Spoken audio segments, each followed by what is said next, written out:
Chapter 1, Chapter 001 Marvel. Chapter 001. Famous genius, billionaire, playboy and philanthropist Tony Stark would soon be hosting a Stark Expo, as per the reports in the media. Recently, he has been in a continuous struggle with the government as they are getting worried about his Iron Man suit. With most of the public treating him as a hero, it would be interesting to see what would be the end result of this. Alex read out the headline on the front page of the Daily Bugle. The whole page was filled with news about Tony Stark, the head of the Stark industry. Normally, the news about Tony Stark would at most be about his new invention or an arms deal or a scandal about him dating a Hollywood actress. But everything has changed since he has announced to the world that he was Iron Man. The general public didn't know what would be the result of having a single man be equipped with a weapon of mass destruction, the Iron Man suit. Hence, there was a lot of discussion about it. Although Tony Stark had shown some transformative behavior in the past few months, many people still didn't trust him enough and the views were largely divided. Only Alex was completely sure that letting Iron Man's suit be in Tony's hand would be the best decision. After all, he had seen almost all of the MCU movies, read some comics, and was fully aware that soon, Earth would be filled with aliens, sorcerers and gods. In those times, Tony Stark would emerge as the hero who would save the whole world. It was going to be an epic journey and Tony Stark, who had just revealed his identity as Iron Man a few months ago, was just at the beginning of it. This is terrible. What am I gonna do now? Alex muttered with a grim expression on his face. It was like the whole world was falling and there was nothing he could do. It's been a day since he had somehow found himself in the body of a 16-year-old teenager named Alex Crown living in Queens, New York.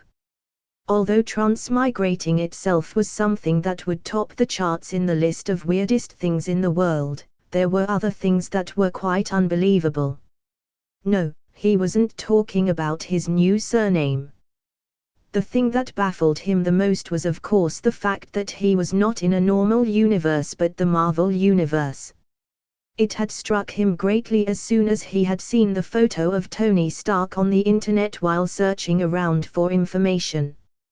At first, he had thought that it was just a fan-made article and the photo indeed resembled Robert Downey Jr. but as he searched, he found out that Tony Stark and Stark Industries indeed existed.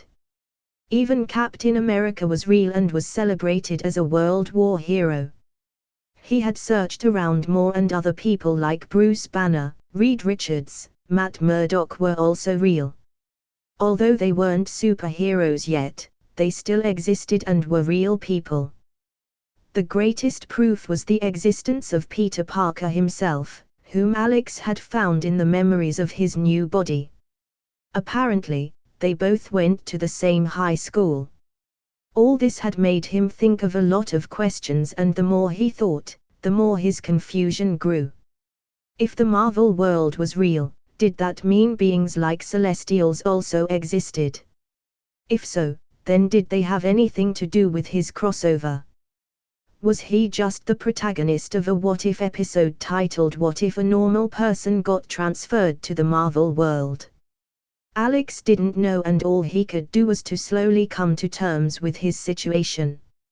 If I really have to get transmigrated, why can't I go to something like 1990 Hollywood? I could have written scripts, acted in movies and dated hot actresses. Why does it have to be the Marvel Universe? He sighed as he put one hand on his face, taking deep breaths. All this is really like those third-rated Chinese fanfics I read when I was in high school. I'm not even in the body of a Chinese immigrant whose parents left behind a restaurant in Chinatown. After muttering nonsense for a while and in an attempt to rationalize his new reality, he thought of the positives and negatives of his situation. The good things were easy to point out. he would be able to meet his beloved Marvel characters, and the first thing on his bucket list was to become friends with Spider-Man. But although the positives were nice, there were far more negatives.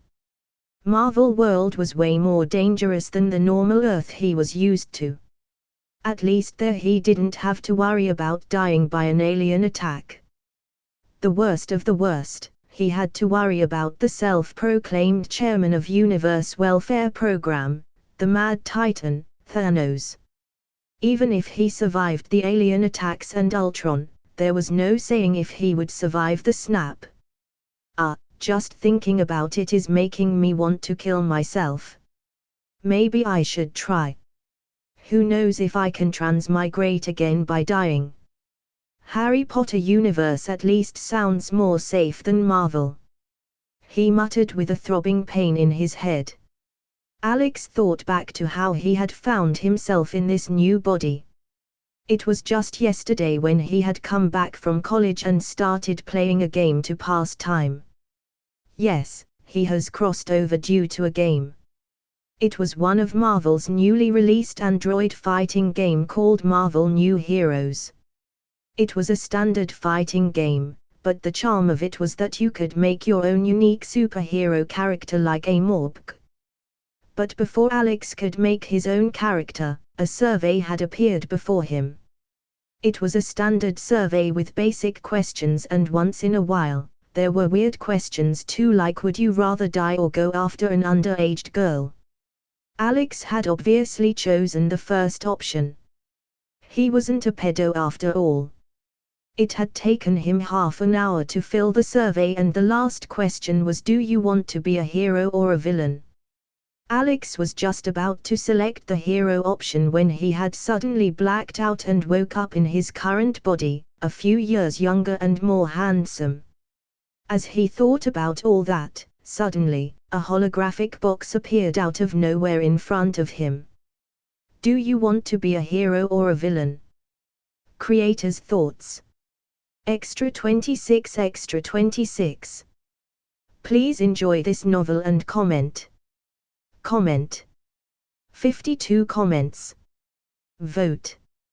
Chapter 2, Chapter 002. A lot of questions. Chapter 002. Do you want to be a hero or a villain? As the holographic screen suddenly appeared in front of him, Alex wasn't able to stop himself from shouting out of fear. He took a step back and nearly collided with his table. What the fuck? Is this one of those cheats? He muttered as he tried to calm down his nerves. He didn't know how, but he was easily able to accept his new situation no matter how much of a weirdly fucked up mess it was. Maybe people became more calm in these types of situations. It took Alex a while before he got used to the holographic screen hovering in front of him. To make sure it wasn't an illusion, he moved around his room to see if there was something like a projector lying around. He even tried to touch the screen, but his hands just moved through it, like the screen was never there. There's a chance that I'm just in a hospital and hallucinating about all this. Or is this just one of those systems you normally find in novels? Alex had many ways to comfort himself in this situation, but there was far too much evidence that he was unable to call all this a hallucination or delusion.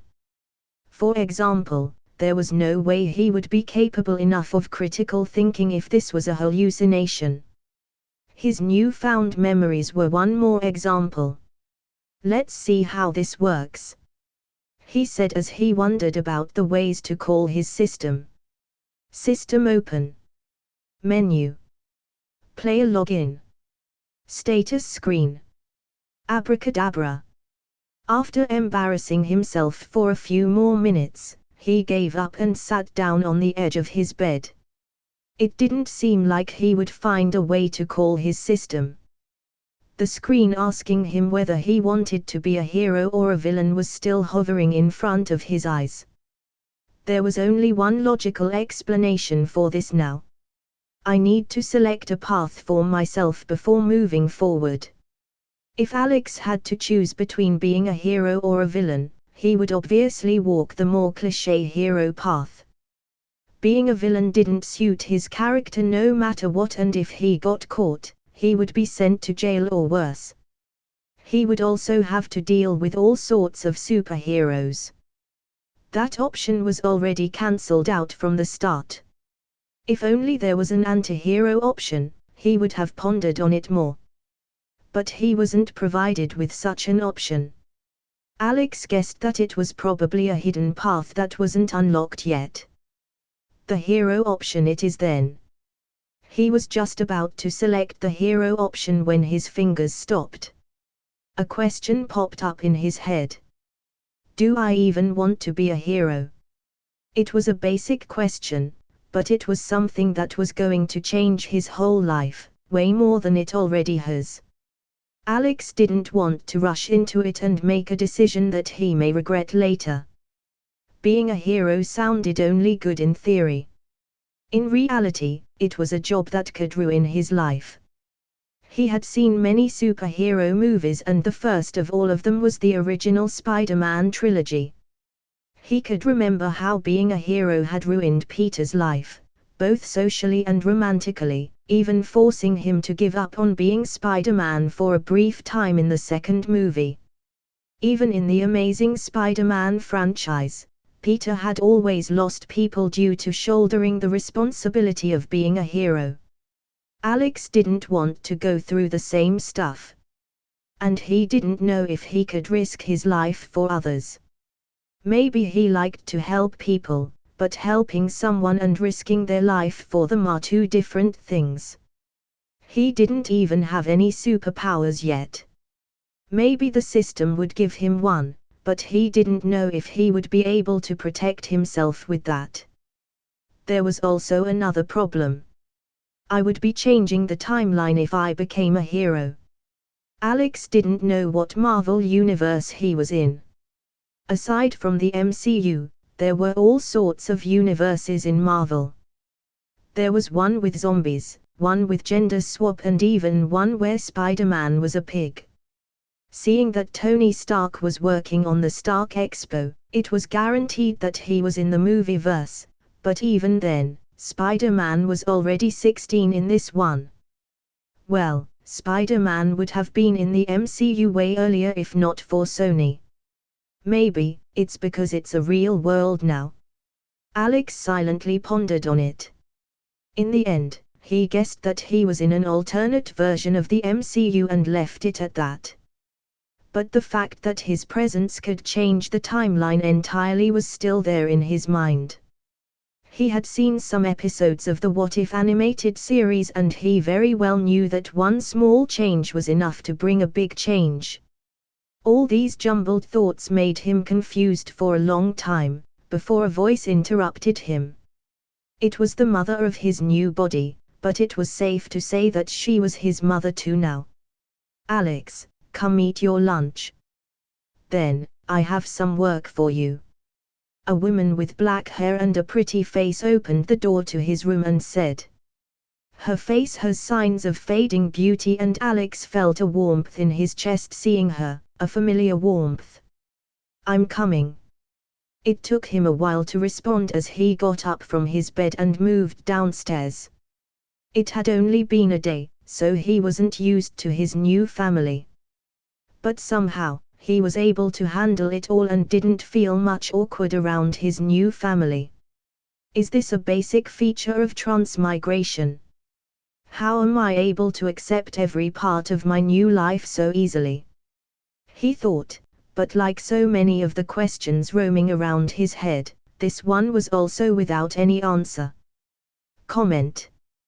33 comments. Vote. Chapter 3, Chapter 003 Hero or Villain. Chapter 003. As he ate lunch, Alex couldn't help but think that his mother was a great cook. She could easily open a restaurant and he could guarantee it would definitely work.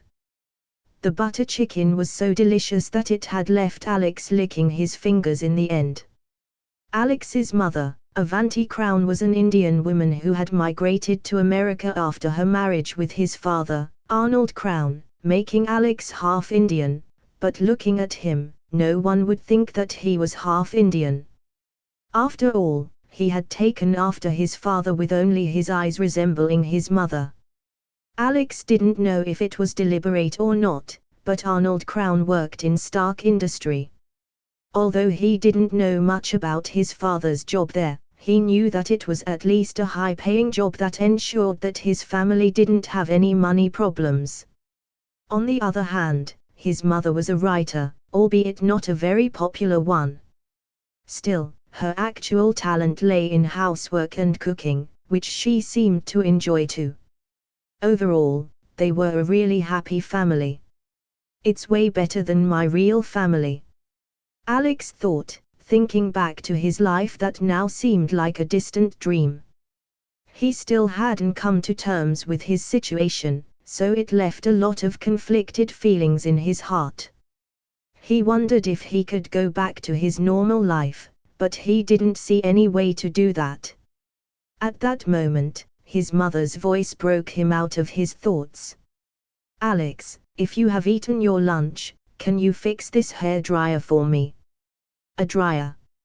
he asked, glancing at the hairdryer in his mother's hand. He wasn't a mechanic. Why was she telling him to fix it up? "Yeah, can you do that for me?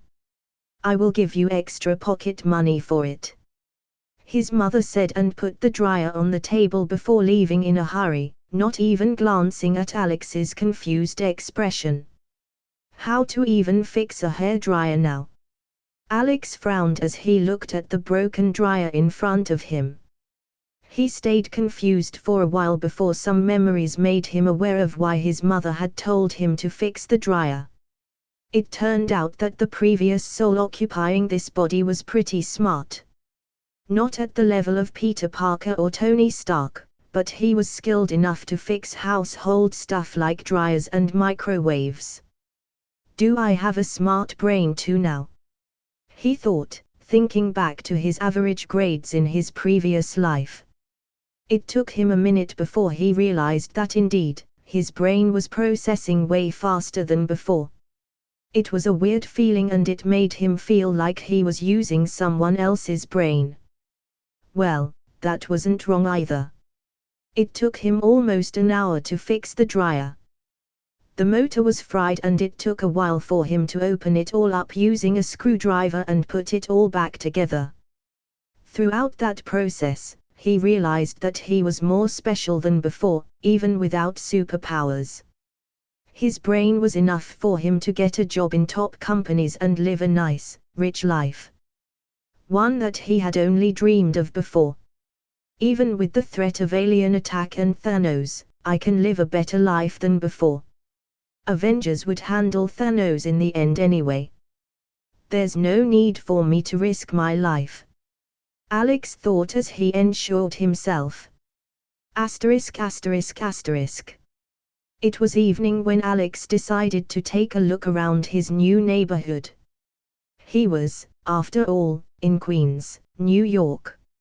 It was the best place to live in the world and he had never been here before in his entire life. He wanted to sightsee as if he was a tourist, and although he couldn't go to the city since it was too late, he could still look around his neighborhood. His mother had placed restrictions on him like a typical Indian parent. Alex didn't like the restrictions much, but he knew better than to protest. The previous soul had already tried several times and it was of no use against his mother, who had the potential to be scarier than even Thanos. He walked through the streets, taking in the evening air, glancing around as cars and people passed him. He mainly followed the streets that he could remember from his memories. After all, he didn't want to get lost despite living here for more than a decade. There's a lot of places here to sightsee. Alex took out his phone and searched for places to see in New York. There were different types of museums, Central Park, Times Square and many other places that he would love to visit.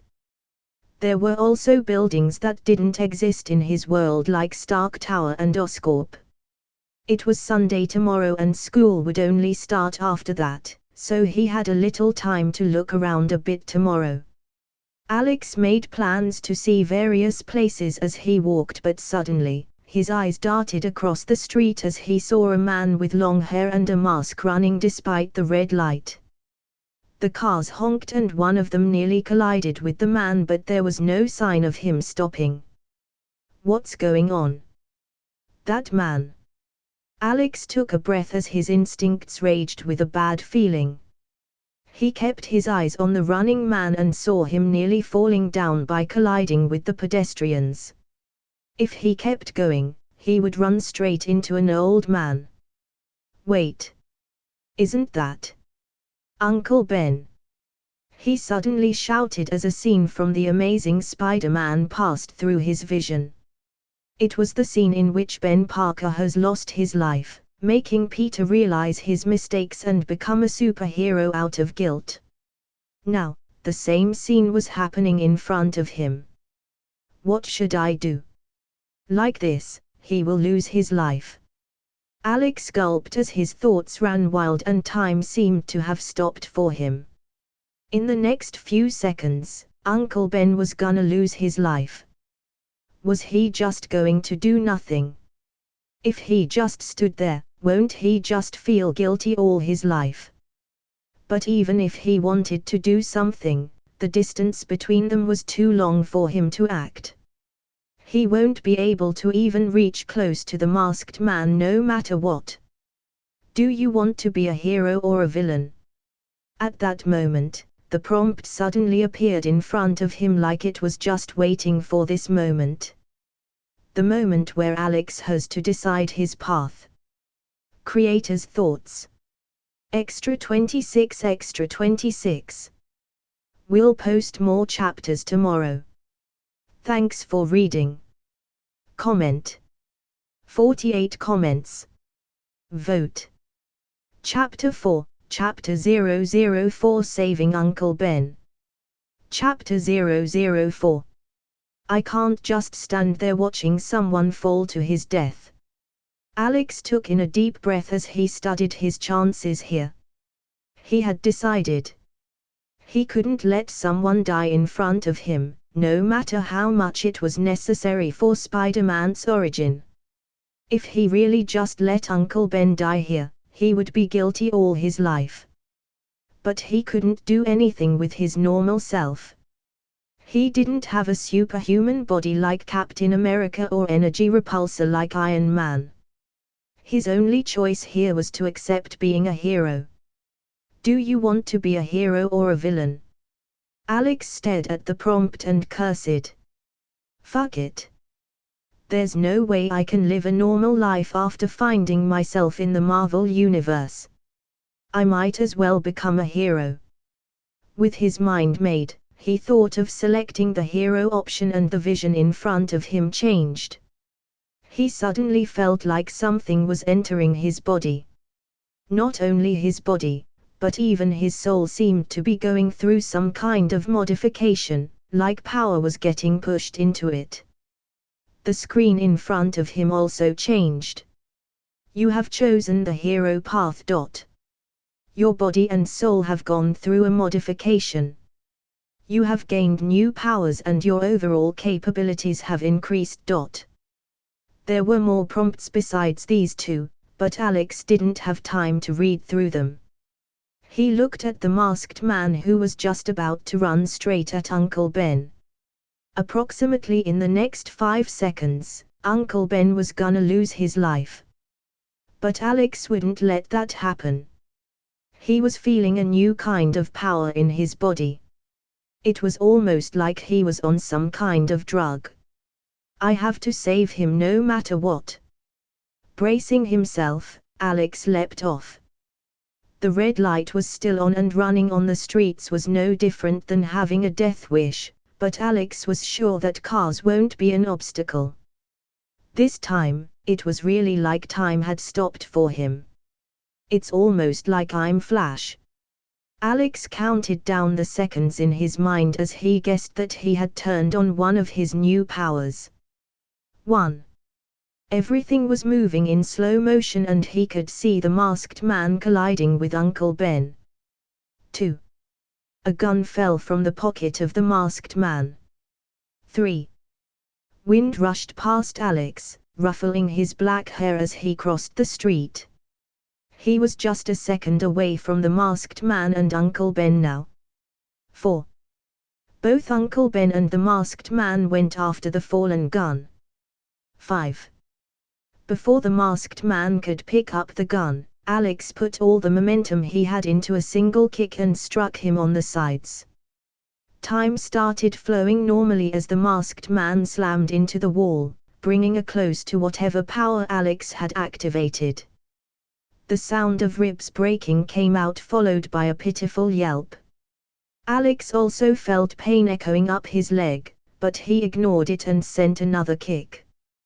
This time, it hit the masked man's stomach, knocking him out for good. I feel like vomiting. Alex muttered under long breaths as his legs gave in. He kneeled down on the ground as nausea came up. It was with his remaining strength that he stopped himself from vomiting. He didn't want to vomit on the streets of New York on his first day here. "Kid, are you okay?" He looked back as he felt a hand on his shoulders. Uncle Ben had picked up the gun safely and was now looking at him with concern. There was also a tinge of shock in his eyes as he couldn't fathom where Alex had come from suddenly. "I'm fine. Just give me a little time." "Take your time. You did a really brave job today," Uncle Ben said, patting his back and glancing at the unconscious masked man. "The police should be here soon." It was then that Alex noticed that a crowd had already gathered around them. Some people were taking photos, some whispering among each other, and there were some that had already called the police. My mom would surely be angry. If the police were getting involved, they would surely call his mother as he was still underaged. Alex was sure that his mother wouldn't take him fighting a criminal with a smile on her face. Maybe there would be a smile, but it would definitely be a scary one. As he was thinking that, someone broke through the crowd. "Uncle Ben. Let me get past. That's my uncle there." A teenager in a hoodie somehow struggled through the crowd and came out at the front. There was a feared expression on his face as though something bad had happened to his uncle. But seeing his uncle without any injuries, he took a sigh of relief. "Uncle Ben, are you okay? What happened here?" he asked with a hint of a developing voice. "I'm fine. This young man here saved me. That guy there had a gun, and if not for this kid intervening, I don't know what would have happened." Uncle Ben pointed at the masked man first, then at Alex. But Peter just gave a glance to Alex. His whole focus was on the masked man, his expression changing to one of dread, recognizing that the masked man was someone who he could have caught back in the deli. "Fuck, it's Spider-Man." On the other hand, Alex was starstruck seeing Peter Parker in front of him. He had decided to meet him later as they go to the same high school, but he had never imagined that their first meeting would be like this. He gulped as he calmed his beating heart down. He tried to form words to greet Peter, but before he could let out anything, he heard the sound of police sirens. Comment. 58 comments. Vote. Chapter 5, Chapter 005 Peter Parker. Chapter 005. What if you had gotten hurt? Do you even know how I would have felt if you had gotten hurt? That man had a gun. It had fallen on the ground. It doesn't change the fact that he had a gun. You were really careless tonight. I was just trying to help. Alex muttered, but his voice soon died down under the intense glaring of his mother. There were 100 arguments he could make here, but he knew nothing worked with his mother when she was like this. That's one thing the previous soul's memories have taught him. Everyone in the police station looked at Alex with a little sympathy in their eyes. He had just knocked down a criminal. He was a hero. But rather than praise, he was getting scolded by his mother. "Excuse me, I don't think you should scold Alex like that. I know what he did was dangerous, but he saved my life." Thankfully, Uncle Ben, who was also there as a witness, quickly interjected before the scolding got worse, saving Alex. He also nodded at the old man's words, leaving his mother tongue-tied. "I know that, but what if I had lost him? I don't want him to do anything dangerous." "I understand your concerns, Mrs. Crown." Uncle Ben consoled her, and it took a while before his mother finally calmed down. Standing next to her, Alex sighed. He could understand her emotions. After all, she was a protective mother, and fighting criminals was one of the most dangerous things a teenager could do. He could still remember her face when one of the officers had told her that the man who he had knocked down, Dennis Carradine, was someone who had committed lots of theft and even a murder. "I'm sorry, but I will just get into more and more dangerous stuff from now on." Alex frowned as he glanced at the prompts that were still flashing him in front of him. "You have chosen the hero path. Your stats have gone through a modification. New powers have been granted. A special gift has been granted. Do you want to check your status? Y/N." There were more prompts like this in his vision, but only he could look through them. He was scared of being a hero, but at the same, he was excited. No one disliked being special. But he couldn't see his status in the police station. Alex decided to wait until he was alone before checking out his new powers and deciding his next step. For now, he decided to focus on something more important. Peter Parker. Standing in one of the corners of the police station, Peter looked to be in a daze, still thinking about the masked man that could have potentially hurt his uncle. Unlike Tony Stark, who looked exactly like Robert Downey Jr., Peter didn't resemble Tom Holland too much. With hazel eyes, brown hair and an average height, his looks resembled the original Spider-Man, Tobey Maguire, much more. Although not the exact copy, there were certainly some similarities. Somewhere in his heart, Alex was glad that he didn't resemble Andrew Garfield. After all, the rendition of Andrew made Peter look more like a lonely outsider rather than an awkward nerd. Moreover, Andrew's version was too cool. "Wait, I don't have time to think about his looks." Alex shook his head as his thoughts started drifting from the topic. He focused on his earlier actions and the consequences they could have. He had saved Uncle Ben from the claws of death, but that was going to be the moment which would become the reason for the birth of Spider-Man. Now that his uncle hadn't died, there was no guarantee whether Peter would become Spider-Man. If Spider-Man wasn't born, what would happen to villains like Green Goblin, Vulture and Mysterio? He didn't have a clue about that.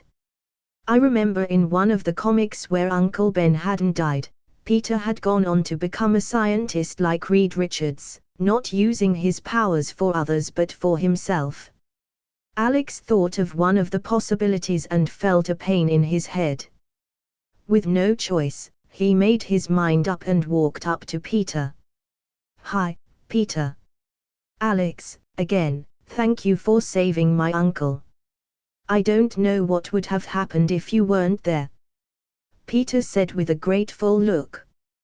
His conflicting emotions aside, he was really thankful to Alex because he had saved his uncle. He knew him from the chemistry classes they have together, but they had never talked much. Just like him, Alex didn't have any friends and he was often on his own. That's the only thing Peter knew about him. You don't have to thank me for it. I just did what I thought was right. Although, my mom doesn't really like me doing anything dangerous. Yeah, she seems to be really angry at you. Peter glanced at Alex's mother, then suddenly asked. Why did you decide to risk your life? What do you mean? You could have gotten hurt. You probably knew the man had a gun and you could die. Still, you risked your life. Why? It was easy for Alex to guess that Peter was trying to find answers to his questions through him. He must be finally thinking about the responsibility that comes with his powers. Alex thought and prepared to give an answer. I just did it because I didn't want to feel guilty. Peter looked at him in confusion as he said that. I didn't have much time to think when I saw that he had a gun, but someone once told me something and I just remembered it. What was that? If I have the power to do something, to save someone, but I don't use it, then, if bad things happen, they happen because of me. Peter widened his eyes hearing that, and Alex continued, happy that his words were having an effect.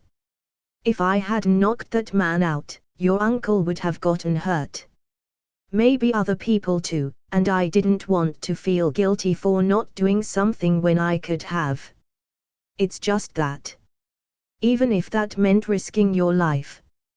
Yeah, even if it means that. There was silence for a while after that.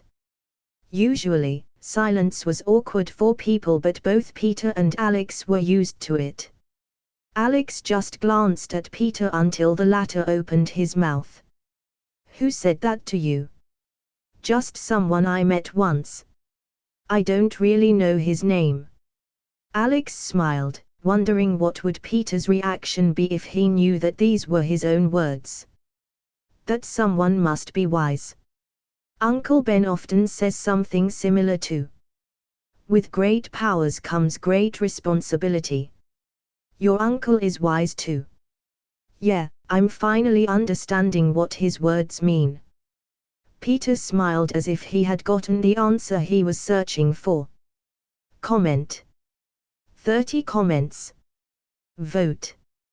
Chapter 6, Chapter 006 Powers. Chapter 006. After coming back from the police station, his mother was mostly silent. Alex also didn't talk much and immediately went to his bed, too tired to even check up his system. When he had woken up, his mother had apologized, saying she was too harsh yesterday and how he had made her proud. He even saw his father for the first time during breakfast. His father had just come back early in the morning, having been doing overtime due to some project. Unlike his mother, his father was all smiles after hearing that Alex had fought with a criminal. He praised him repeatedly, saying Alex resembled his grandfather, who was a World War II veteran. This, of course, irked his mother, who argued that Alex would get more and more reckless if he kept praising him. Despite the family drama, Alex's thoughts were filled with the events that had happened yesterday. The day was too strange for him to just accept normally. That's why, after breakfast, he silently went back to his room and began to make sense of the stuff that he had found himself in. I found myself in the Marvel Universe, got a system, met Uncle Ben, saved him from his fated death, got to know Spider-Man and got a scolding from my mother. It sure was an eventful day. Leaving out how he had become the protagonist of a Marvel fanfic, which he can't really explain, Alex found it really strange that he had walked up to the same location where Uncle Ben was going to get murdered. It was also at the exact time when he was contemplating on whether he wants to be a hero or not. It certainly can't be a coincidence. Alex muttered with a frown escaping his lips. He knew that Spider-Man lived in Queens too, and there was still a chance for him to come across him or his family somehow. But finding himself in the middle of the scene where Uncle Ben had died, that was not something that Alex was gonna shrug off as a coincidence, but at the same time, he didn't have any clue about it. His best guess was that whichever entity or god had transmigrated him to this world was doing all this. He didn't know the reason, but Alex didn't feel like he would be able to get a normal life easily. So, it seems like my best bet is to just become stronger. Maybe I will get to the bottom of all this later. Alex decided to stop thinking about it. Anyway, rather than thinking about stuff he didn't have an answer for, it was more efficient to think about what he was gonna do next. After all, he had chosen the hero path now. Do you want to check your status? Y/N. The prompt was flashing in front of him since evening, and Alex felt really excited to see what powers he had gotten. At the same time, he was scared that the powers won't be something good enough. I hope they at least help me survive this world. He took a breath to calm himself down and opened his status. A white light flashed in front of him before it took the form of a blue holographic screen, covered with nice lettering and numbers. _____. Alex Crown. Current HP, Hero Points 269. Stats. Strength, 10. 646, plus 5. Vitality, 11. 235, plus 5. Speed, 10. 789, plus 5. Stamina, 10. 134, plus 5. Perception, 10. 457, plus 5. Intelligence, 12. 577, plus 5. Skills. Asterisk flexibility, LV1. Grants flexible and smooth movements during battles. Provides more balance to the body. You can use terrain features like walls, trees and other objects to run, jump and climb freely. With increased proficiency, you can climb tall buildings without falling. Asterisk bullet time, LV1. Once 24 hours. You can enter a state of accelerated movement and perception for 5 seconds, making everything seem extremely slow to your eyes. You can turn it on and off, hence not requiring to use the accumulated time in one go. It will automatically activate in crucial situations or if your life is in danger. Soul Companion. Asterisk Shadow Wolf, LV1. A special companion has been granted to you. A wolf that lives and hunts in the shadows. It has linked with your soul and has accepted you as his master. You can benefit from his powers. _____. Wow! Alex exclaimed as his status screen was opened up in front of him. It was way bigger than he had thought, and it was divided into 3 parts: stats, skills and soul companion. The first 2 were something that Alex was familiar with due to video game knowledge, but the last one caught his attention. Soul companion. It sounded like one of those pet options that one can have in a standard morpg. It sure is interesting. Alex mulled over his status screen. First were the stats. Like a standard system, he has 6 types of stats, and they were easy enough for Alex to not need an explanation. It seemed like the average stat of a normal person was 10, and he has more than that in each of his stats. The only stat missing from a standard morpg would be mana or magic power, but Alex wasn't sure if mana even existed in the Marvel universe. Maybe it did, but he had no clue about it. Anyway, he was happy with all his stats, but the bonus stats in the brackets gave him more joy. He remembered getting a prompt about his stats getting a modification, and it was probably that. Moving on, Alex looked at his skills. Bullet time is probably the skill I activated to save Uncle Ben. It's probably something that will let me act like Neo from the Matrix. And flexibility looks like a passive skill that would help me in battles and moving around. Pondering over his stats, Alex had lots of thoughts.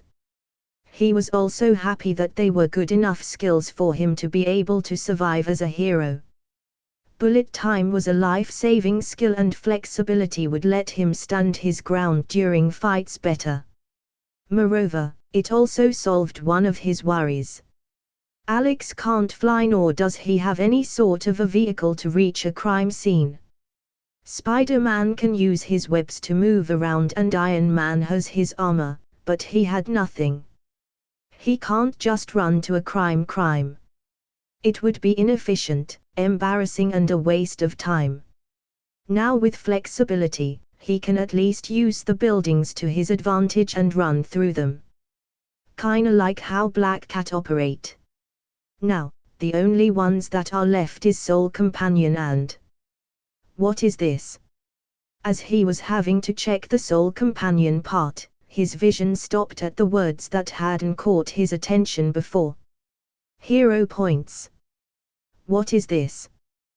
The words confused Alex for the first time, as he knew about the other things one way or another, but he had no idea about what hero points were or what they can do. As he was wondering about it, the screen in front of him changed and information about hero points got displayed. You will get hero points every time you perform a heroic deed. The points will vary due to the consequences of your action on the universe and other aspects. You can use the hero points to buy stuff in the hero shop currently. As you grow stronger, more abilities of the hero points will be revealed. Hero shop. The space again changed as Alex thought that. He was not even remotely surprised this time, already gotten used to his law-defying system. A prompt with 10 fist-sized spaces appeared with long height and shorter breadth. There were a lot of pictures inside the fist-sized spaces. All sorts of items with price tags were displayed in it. Wow! Creators' thoughts. Extra 26, extra 26. One more chap at around reset. Thanks for all the comments. Comment. 33 comments. Vote. Chapter 7, Chapter 007 Soul Companion. Chapter 007. I feel so light. Alex thought as he jogged around the town, with houses passing by in an instant. As his house was too narrow to check all his powers, and there was always a fear of his mom walking onto him, he left his house to find a more suitable place. He was never the athletic type, and it was always hard for him to run for more than 10 minutes, but for the first time in his life, he felt like there were wings attached to his back. It was all thanks to the bonus stats and his flexibility skill that he was able to run so fast. Part of the reason was also the new shoes that he had bought directly from the hero shop. _____. Special sneakers. Adds 0.5 points in stamina and speed. Increase stamina recovery. Helps to jump higher. _____.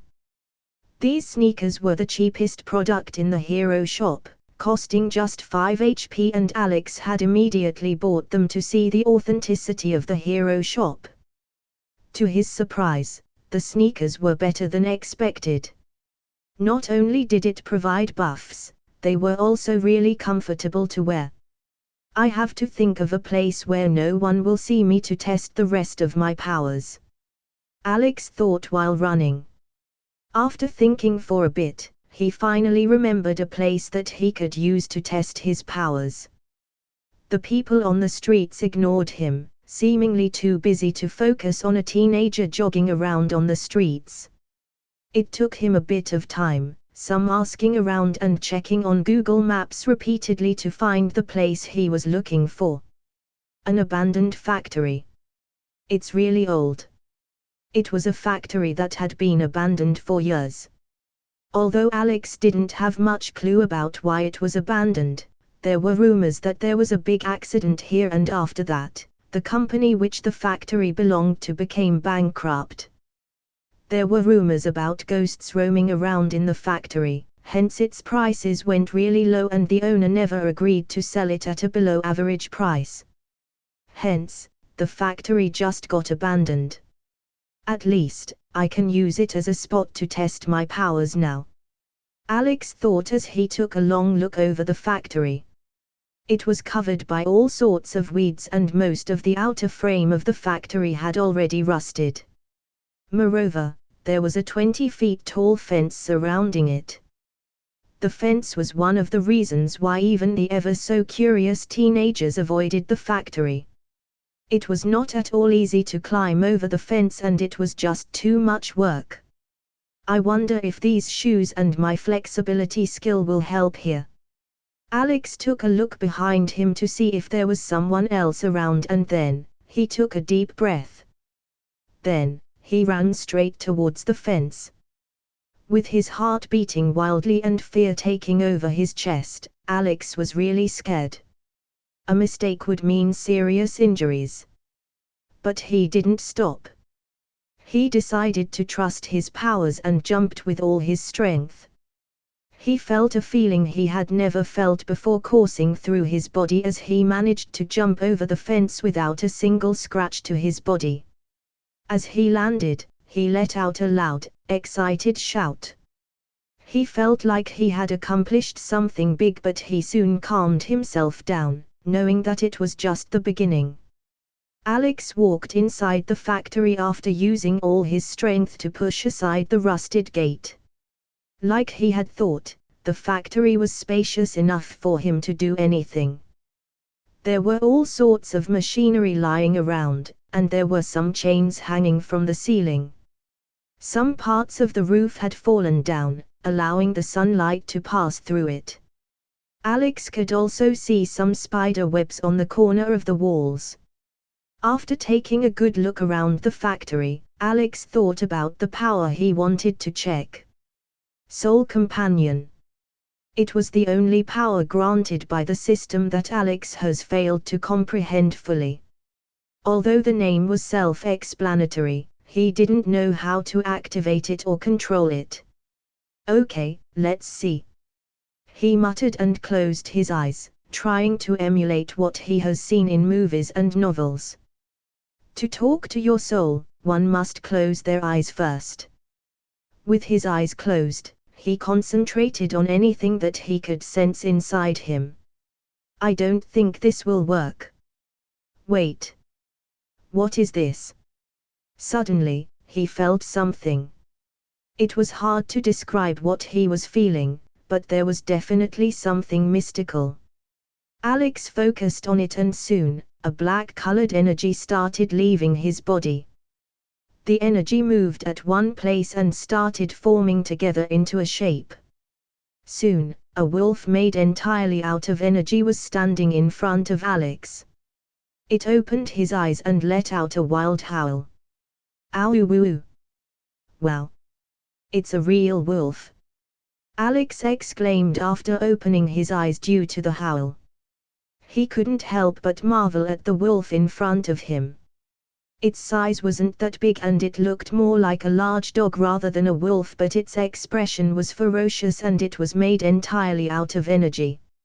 Moreover, Alex was able to feel a connection to him, like a thread was joining them together. It won't attack me, right? There was no guarantee that the wolf wouldn't attack him, especially with the ferocious expression on its face. But Alex still took a step to touch it. He trusted the connection he was feeling and moved according to it. The wolf stood patiently as Alex stepped towards it, but as soon as his hand was about to touch it, the wolf leaped. For a second, Alex felt like this was his end. But the wolf wasn't trying to attack him. Instead, it started licking his face with a lot of love like Alex was his mother. In his case, the father. Alex fell due to the weight of the wolf, but the wolf didn't stop at all. Wait. It tickles. Don't. Calm down. For the next 10 minutes, Alex was in a blissful hell. Creator's thoughts. Extra 26 Extra 26. This is it for today.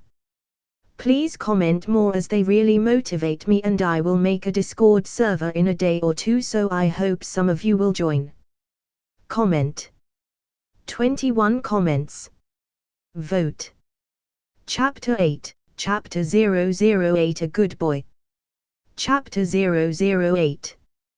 The wolf, made entirely out of a dark energy, seemed proud as he flopped down onto his haunches and looked at Alex. His tongue lolled from its mouth and it panted in the middle of the abandoned factory. Good boy. You are such a good boy. Alex smiled and scratched behind one of his ears. The wolf whined for more attention as Alex filled his heart with delight on finally completing his dream of owning a pet. Although he had never even imagined it would be a wolf of all animals. The wolf was made out of energy, but Alex was able to touch him without any problems. The fur was even soft and glossy. With the thoughts of making the wolf his pet and playing fetch with him roaming in his mind, Alex kept patting and giving it all the love in the world. After a while of scratching and patting, he had already discovered most of the sweet spots on its body. Oh wait. I didn't call it to play. It was then that Alex recalled that he hadn't called the wolf to play with him. He stopped scratching the wolf and took 2 steps away from him. The wolf looked at him with curiosity as Alex brought up his status screen in front of him. With the screen in front of him, he looked down at the soul companion and focused on it. Suddenly, another window appeared in front of him with information about his shadow wolf. It sure is interesting to use the system.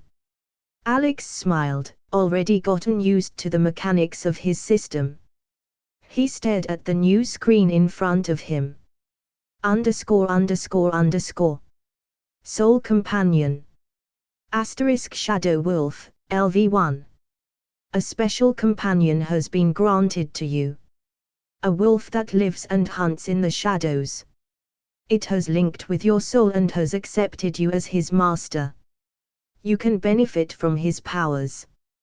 Due to the shadow wolf covering you, you can hide yourself for 1 minute from your surroundings. The wolf protects the soul of his master if danger arise. ____. I can use him in a lot of ways. Alex thought silently, his mind thinking of the various scenarios that the wolf would prove handy in. Aside from being a great pet, the main purpose of the wolf was to aid and protect him in battles, and he can already sense that his new pet has all the qualities to be his hidden weapon. Okay, I want you to show me what you can do. Alex commanded as he stared at the wolf, and in an instant, the wolf's expression changed. It nodded his head and looked towards a piece of machinery that has already become the home of several spiders. It was rusty and Alex had no idea what the machine did. Ow! Moving towards the machinery, the wolf made a growling sound and suddenly jumped at it. One of his paws glowed with a dark light and the wolf slashed at the machinery. A large screeching sound flowed with a small explosion as the machinery broke down into 2 parts. A puff of smoke came out of it as the wolf turned back to Alex, feeling proud of himself. Wow! You sure are powerful! Alex exclaimed as the wolf nodded along with his words, its intelligent eyes appreciating the praise. For the next 1 hour or so, Alex thoroughly enjoyed his time testing his and his wolf's powers. Just the feeling that he was doing something that a human can't possibly do was amazing for him.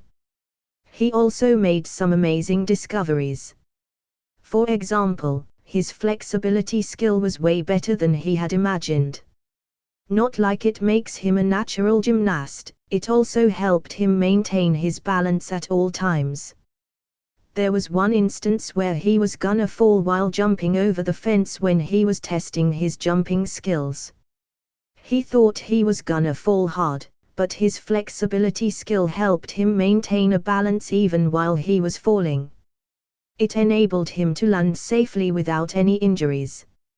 Alex was pretty happy with all these discoveries and knowing that he can really do well as a hero. But there were still a lot of things he needed to think about. Being a hero isn't just about superpowers. Alex thought silently on his way back home. He needed a costume to hide his identity or his enemies could just abduct his family. The thought of someone like Green Goblin or Kingpin knocking on his door was terrifying enough. Other than the costume, Alex also needed to be mentally prepared for being a hero and choose his villains carefully. Even if he has powers, not like he will be able to fight someone like Loki or Doctor Doom, especially with no fighting experience. They can kill him and he won't even notice. The idea of fighting people like evil gods wasn't something that Alex liked. He needed to begin with the small criminals like street gangsters. After that, he can slowly work his way up the ladder, and when the events of Marvel movies start happening, he can take a part in it. I need to keep getting stronger. These powers seem nice currently, but compared to someone like Thor or Hulk, they are nothing. Alex's mind kept thinking of ways to become stronger.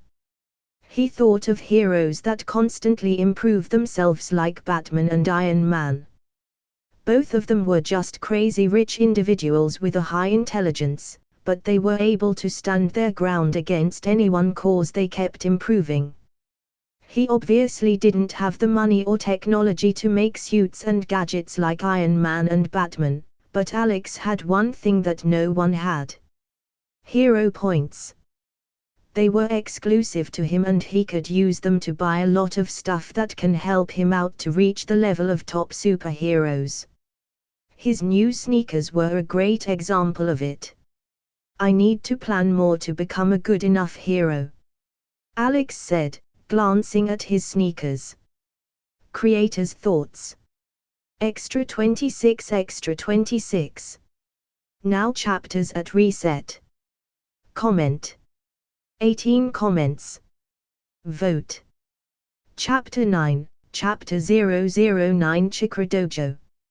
Chapter 009. The next day was special for Alex. It was his first day of high school since he had transmigrated, and the morning was one of the worst he could have woken up to. He was thinking a lot last night and making notes on how he will approach being a hero. Because of that, he slept really late. And his alarm clock wasn't enough to wake him up on time. Before he knew it, he had already missed his bus. His mom had ensured that he would at least eat a little before going to school, and that would have just made him more late. He has to run to school, and if it wasn't because of his sneakers and improved stats, Alex would have never reached the school on time. Midtown High. He looked at the old school building in front of him and the crowd of students passing him by. His heart was beating a lot more than normal due to the running and the fact that he's back to being a high school student. And it wasn't a normal school either.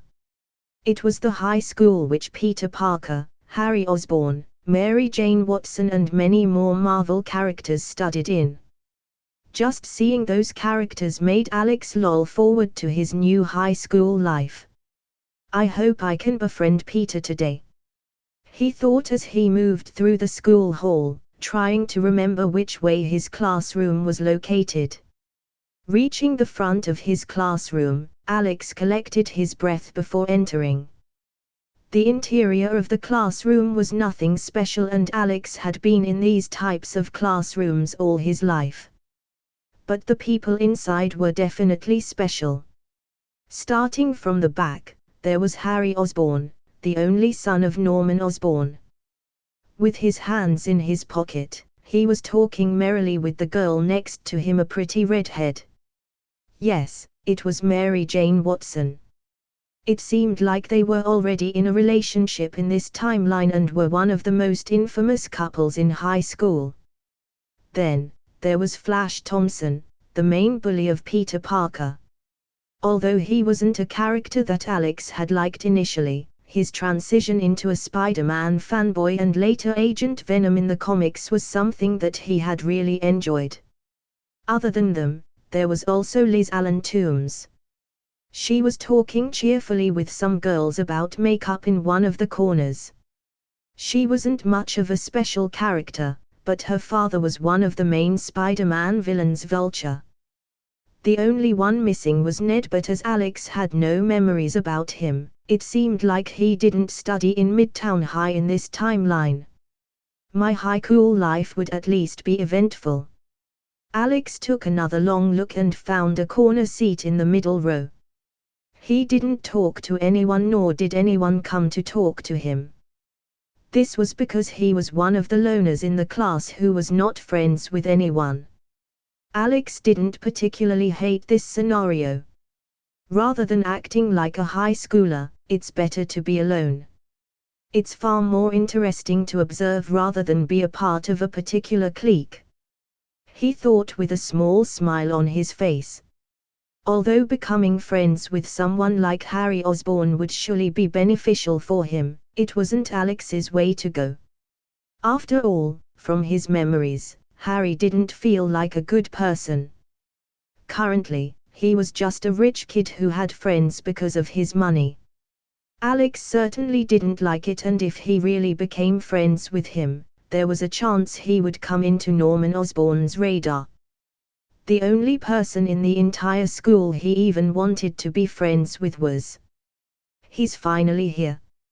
As he was thinking about Peter Parker, he suddenly appeared at the door. It looked like Peter had also managed to miss his bus and had to run all the way here to high school. Of course, for him, it would have been even easier than Alex to run to the school. His spider powers grant him the athletic ability of a super soldier, and it was nothing for Peter even if he had to run to the school daily. Putting his bag down, Peter took a look around the classroom, his eyes stopping at Harry and Mary Jane, who had already started making out in the back. For a moment, Alex noticed a hint of sadness in his eyes before he moved his gaze away. For a moment, their eyes met and Peter looked at him gratefully. Alex nodded at him in greeting, and at that moment, the teacher arrived. "Everyone to your seats. Now." Her shout was enough for the students to scramble to their seats.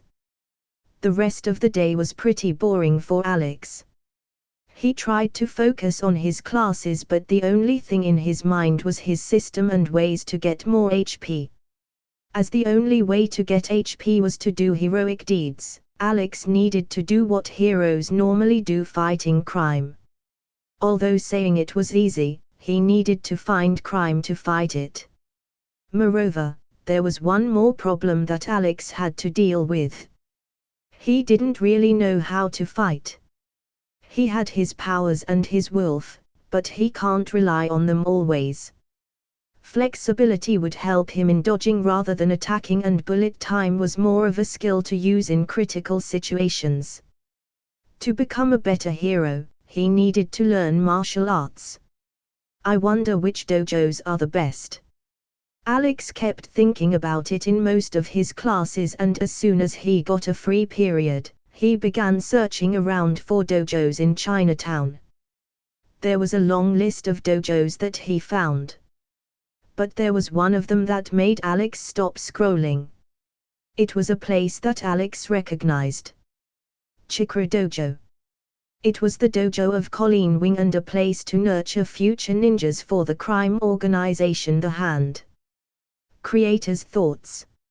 Extra 26 Extra 26. I think I will post 3 to 4 chaps tomorrow. Thanks for reading. Comment. 21 comments. Vote. Chapter 10, Chapter 010 Colleen Wing. Chapter 010. The Hand. From what Alex knew about it, it was one of the major crime organizations in Marvel. Their origins were Japanese, and in simple words, they were a ninja organization trying to find ways to become immortal. Other than the standard things that evil organizations are known for, Hand was also known for creating mindless ninjas from potential candidates. As for Colleen Wing, she was one of the people who felt indebted to Hand, and her master was one of the leaders of the evil organization. She later betrays her master and chooses Iron Fist over him. Even in comics, she was a street superhero, I think. Alex thought about the information he knew about Colleen. He assembled all the information he knew of her past, present and the upcoming future, and pondered on whether he should approach her to learn martial arts. Although he had no intentions to make himself noticed to Hand, he knew that it would be hard for him to find someone who can teach him genuine martial arts. There were other dojos and training centers he had found, but he didn't know if they taught genuine martial arts, and he didn't remember any of them from the comics or the MCU. All of them promised 100% authenticity. There was even one dojo whose name was the True Taekwondo Center. Looking through the advertisements of these dojos really made Alex doubt them. He didn't want to learn martial arts to win a competition or beat up a bully. His purpose was to fight crime, and for that reason, it was necessary he learns from a genuine martial artist. It seems like going to the Chikra dojo is my best bet. Alex decided, even if there was an anxious feeling looming in his heart. After all, he still didn't like the idea of going into danger, but he had no other option. Learning genuine martial arts was an important step to become a hero. The rest of the day was pretty normal for Alex. Although lessons were mostly boring for him, he didn't entirely hate the fact that he was back to a high school life. In his previous life, if he could call it that, high school was the period where he had acted mostly carefree, avoiding most of the worries about his future and career. It was only after he was in university that he had grown serious. Even if he enjoyed the familiarity of being in high school again, it didn't stop him from working towards one of his objectives, which was getting close to Peter. Thankfully, it was easy to approach Peter without looking out of place. He was able to get a chance to talk to him during the chemistry class together. It was a short conversation about an experiment, but it was a rather nice beginning. Alex left it at that, trying to not seem too pushy. His plan was to slowly build more familiarity and trust between them, and when Peter finally became Spider-Man, he would have a trusted ally on his side. The plan was simple, but Alex had no doubt that it would work. I just have to keep it simple. After school, Alex decided to take a train to go to Chinatown. He texted his mom that he needed to complete an assignment and he will stay in the library till evening.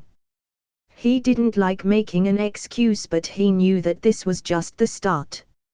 No one knows what type of excuses he will have to make in the future to sustain his hero's life. Apart from that, he also wanted to ask Peter whether they can hang out together later or not. But Peter was nowhere to be found. Alex guessed that Peter was probably in the middle of making his web shooters and his costume. That's why he left the school as soon as it ended. Looks like it won't be long before New York gets its friendly neighborhood Spider-Man. He thought as he took the train to Chinatown. Chikra Dojo was in a desolate area in Chinatown. While going through a bunch of ramen and antique shops, Alex finally found the old dojo. The sound of a train passing by could be heard as he walked through the stairs of the dojo. The stairs creaked as he stepped on them like old bones with no exercise. The interior of the building was old and the paint had already lost most of its color, giving the whole building an old look. It's rare to find a place like New York, he thought as he finally reached the first-floor hallway. He walked a few steps before the sound of students thrusting their swords through the air reached his ears. He opened the rattling door and looked inside. Few rows of students were practicing swinging the sword. Overseeing them was an Asian woman with sharp eyes and a ponytail. The woman looked at him as he entered the door, her eyes glancing at his school bag and then his face. Colleen Wing. She doesn't really look that different from the Iron Fist show, Alex thought as he waited for the practice to end. After a few minutes, Colleen signaled the end of the practice. Let's end it here for today. Make sure to practice when you get time. And Mark, bring the fee tomorrow, she said as all the students bowed a little and left through the door, brushing past Alex in the process. After they left, Colleen finally focused all her attention on him. Who are you? I saw an online advertisement about the dojo. I wish to learn, Alex said, trying to look as confident as he can. He wondered whether he should do one of the poses from old kung fu movies that he had seen, but decided against it. I don't mind teaching you, but you at least should introduce yourself. Oh yes. My name is Alex Crown. Colleen Wing, she said and walked close to Alex, assessing his body. Are you the master here? He asked, trying to ignore her snake-like gaze. He knew that martial artists can know if someone's body can go through the training or not, but he didn't know whether Colleen had the ability to. In the Iron Fist series, she was mostly just an ally of him and her capabilities were never explored. Yes, I'm the master here, she said with a nod. If you want to learn here, you can do so. But before that, I have to know why you want to learn. If I'm satisfied with your answer, we can do the registration. Comment. 17 comments. Vote. Chapter 11, Chapter 011 Eyes. Chapter 011. I just want to learn it to protect myself, Alex said, repeating one of the most overused lines in kung fu movies. Everyone here says the same thing when they come to me. But the truth is often a little different. Many come here to fight their bullies or stop their family from hurting them. There are also those who just think it's a cool thing to learn. Colleen stopped her sentence and walked one more step towards him. Now I'm asking again, what made you want to learn martial arts? Alex scratched his head after hearing that. It's not like he could tell her that he was learning martial arts to act like a hero. He has to come up with a better answer.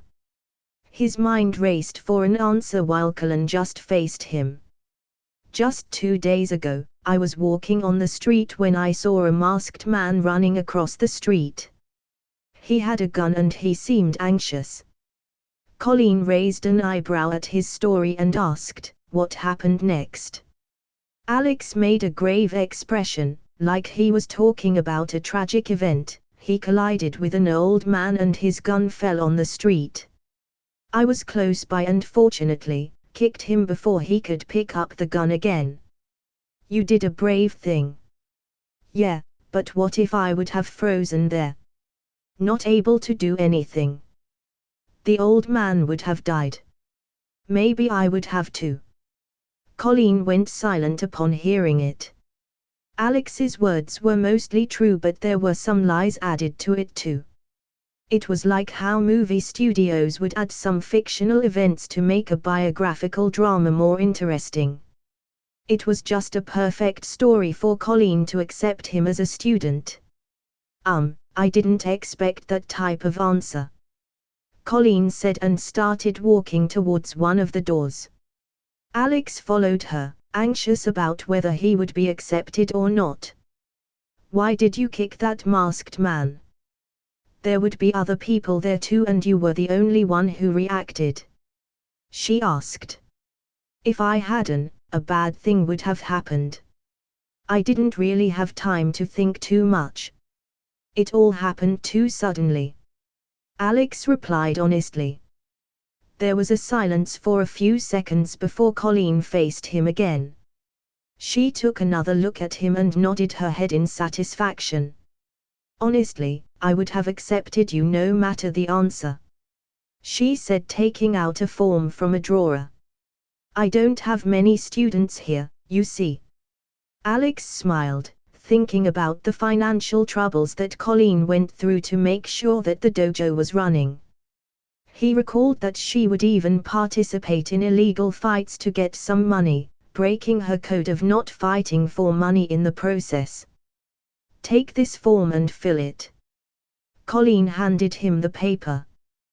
We have batches running here and there's a system in place to start from the lowest to the highest. The level of martial arts taught will change with each level, she explained as Alex went through the form. Aside from the places to fill, there was detailed information on how the dojo worked. It taught both hand-to-hand combat and kendo, which was more than enough for Alex. As he went through the form, he noticed something about a scholarship. He immediately understood that it was the scholarship that the hand grants to students. After getting chosen for the scholarship, they are sent to a compound to become killers for the hand. It's quite scary how they are being taught to become ninja killers without them knowing about it, Alex thought as he filled out the form. The fees weren't much and he would be able to manage it with his pocket money. As his parents were well off, he never had to worry about money. So, the classes will start tomorrow? He asked, giving her the form while she nodded. Yeah, you can come here at 4 p.m. Don't be late. We have strict punishments for those who don't follow our code and one of them is to never be late. Understood. Alex didn't have much to do in the Chikra dojo after the registration. So, he went home after saying goodbye to Colleen. He wanted to get closer to her as she was now his link to the hand and future Defender members like Iron Fist and Luke Cage. But he was just one of her students. Alex had to wait a lot before he could use this connection. New York City underworld was still silent, and from what he has researched, Daredevil has just started being active. He has a lot of time before major events start happening. It also meant that he had enough time to start his hero activities and make a name for himself in the underworld. I have to start from the very basics. Let's get to 50 push-ups today. Alex made a resolve as he reached his home. Asterisk asterisk asterisk. In an archive room, a man with a black eye patch was looking at a particular video. It was footage that was taken from one of the cameras in Brooklyn. The footage showed a young teenager crossing the street in a flash and striking a street criminal, breaking most of his ribs in the process. The black eye patch man played the video again and again before he looked up at the man standing before him. What's his name? Alex Crown. We got all his information in our database. That footage sure is unusual, right, Director Fury? The man named Phil Coulson asked. It is for sure. That kick has the power to break almost all the ribs of that man, and it all happened too fast. Should we add him to our list? No, first start observing him. We can't be sure just yet, Director Fury said, taking another look at Alex's face. He can't say anything with just this footage, but if the teenager in the footage was really someone unusual, with powers that he shouldn't have, then there was no saying how much of a threat he would become. Add him to the list of potential candidates and monitor everything about him. We are getting close to our initiative and unusual things have started gaining pace. Isn't that a good thing? Agent Coulson asked. It can be. But we have to see for ourselves.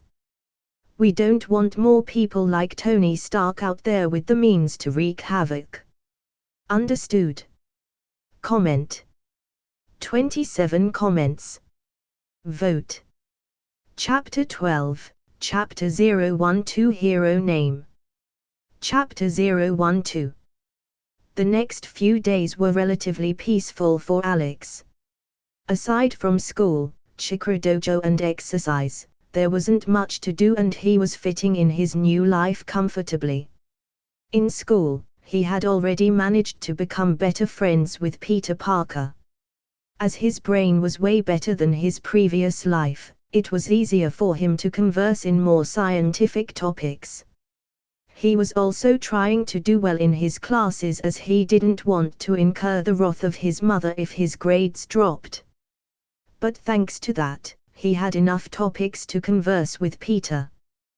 They both talked from new scientific discoveries to the latest video games. There was even a time when Peter had brought up Tony Stark and how he was excited about the new Stark Expo, and they discussed whether Tony Stark would really give up his armor to the government. As in this timeline Uncle Ben was still alive, Peter didn't have any guilt weighing over him. But Alex was sure that even without it, Peter was gonna become a great superhero. Aside from his normal life, he was also working hard in the dojo. He was assigned to the basic beginner classes, which were honestly easy for him. The other students in the class were also new like him, but no one was taking it seriously aside from Alex. In the past week, he learned the basic stance and some attack and defense moves. There was also a breathing technique that the instructor taught him. It was pretty useful for him as it helped him stay calm in most situations. As he was getting better in the basics each day, it didn't take him long to become the best student among the beginners. It was mostly thanks to his learning attitude, added with his flexibility skill, that helped him maintain balance at all times, and the bonus stat points he had gotten with the system. Alex's speed of improvement and learning attitude was a sort of wonder for the instructors who were used to dealing with wild teenage kids overflowing with hormones. This also didn't escape Colleen's eyes, who started seeing him as a future candidate for the scholarship granted by the Hand. It was to the point that she was present during the weekly spars of the beginner students. "Why don't you let me hit your pretty face, Alex? I would love to dent it a little." Marcus, a student who had started learning with Alex, snickered. The other students watched them excitedly, with some of Marcus' friends cheering him on. On the side, a male instructor and Colleen watched. "Can't let you do that, Mark. You see, girls won't like me if I looked like you." Alex smiled. "And you won't be able to even touch me. You sure have a lot of confidence in yourself." Marcus frowned and stepped forward with a punch. It was aimed straight at his face and Alex easily dodged it by sidestepping. Then, he immediately threw a punch back, straight at the chest. A groan escaped Marcus's lips as the punch made him almost crouch down in pain. He tried to not get defeated so soon and put up a fight, but Alex wasn't going to give him a chance. He immediately sent out a kick on his side, making him fall to the floor. This marked the end of the clash. Marcus lost. "The winner is Alex," the instructor shouted amidst the whispers of the students. "It's way easier than I thought," Alex thought as he glanced at Marcus, who the instructor was tending to. He felt like the trash talk before the fight was way longer than the fight itself. Although he knew that he wouldn't lose to any of the students in the beginner class, he never thought the fight would be this fast. After all, Marcus was taller than him and had a bulky frame, making him look intimidating. Either Marcus is weaker than I thought, or if I'm still underestimating my powers. As Alex was thinking that, Colleen walked up to him. That was one of the easiest victories I have seen, she said with a hint of being impressed. Thank you, Sensei. I didn't think it would be this easy. Well, Marcus talks more than he fights. He lost the battle in that first punch itself. That punch was just a brute one and he lost his stance while using it, Colleen said, giving a disappointed glance to Marcus. She was the type to care for most of her students. As almost all of them were from poor households, including Marcus, she wanted them to get a scholarship from hand, so they could live a better life. At least she thought they would get a better life. Are you gonna stay back to observe the next batch today too? She asked, tilting her head a little. Since he has started learning, Alex has been constantly staying back to observe the other students who have learned way more than him. Colleen had asked him why he was working so hard, even going to the extent of staying back to observe. But the only answer she had got was that Alex wanted to get better fast. I'm not gonna stay back today. I have an assignment to complete. Okay. Then, let's meet tomorrow. Colleen smiled. If you continue this, you will soon get the scholarship. Alex smiled wryly as Colleen mentioned the scholarship. But today, he didn't have time to think about it. It's already been more than a week since he has landed in the Marvel world and chosen the hero path. Now today, it was his first official day as a vigilante. I hope nothing bad happens, he thought as he left the Chakra Dojo. Alex had prepared a lot for this day, choosing the perfect area to make his mark, learning to fight and running out of most of the possible scenarios in his head. He had even thought about what his hero name would be for hours. For a hero, one of the most important things was his alternate name, as people will remember him by that name. In a way, it was a nickname. Many of the heroes have made their names themselves, while many names were given to them by the public. In Alex's case, he already has a name for himself. Lycan. It was a name that complemented his pet wolf and was entirely unique to him. Comment. 15 comments. Vote. Chapter 13, Chapter 013, Hell's Kitchen. Chapter 013. The hero shop has an insane amount of things to buy. From weapons like guns and swords to specialized vehicles like gliders and superbikes. There were even undergarments listed in the shop. The prices of the things obviously vary, and there weren't too many things that Alex was able to buy. But there was one item that was very important for him to become a hero. ____.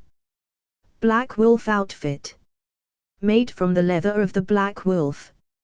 Add 5.0 to all stats. Can protect from lethal attacks from time to time. Hard to spot at night. Can adapt in different temperatures. Can transform into a pendant. ____. Yes, it was a hero costume. Alex had been planning his debut as a hero for a week, and the first thing in his mind was a hero costume, and after searching around for an affordable and cool-looking costume for a week, he finally found this one.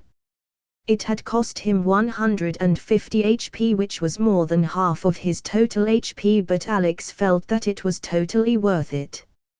After all, a costume would help him a lot in the long run. This sure looks really cool, Alex said as he looked at the costume, his eyes shining with delight. The black piece of cloth resembled an assassin outfit, and it came with a hood and a mask. It was perfect to hide his identity. The costume even had a wolf symbol drawn on its back, representing his identity.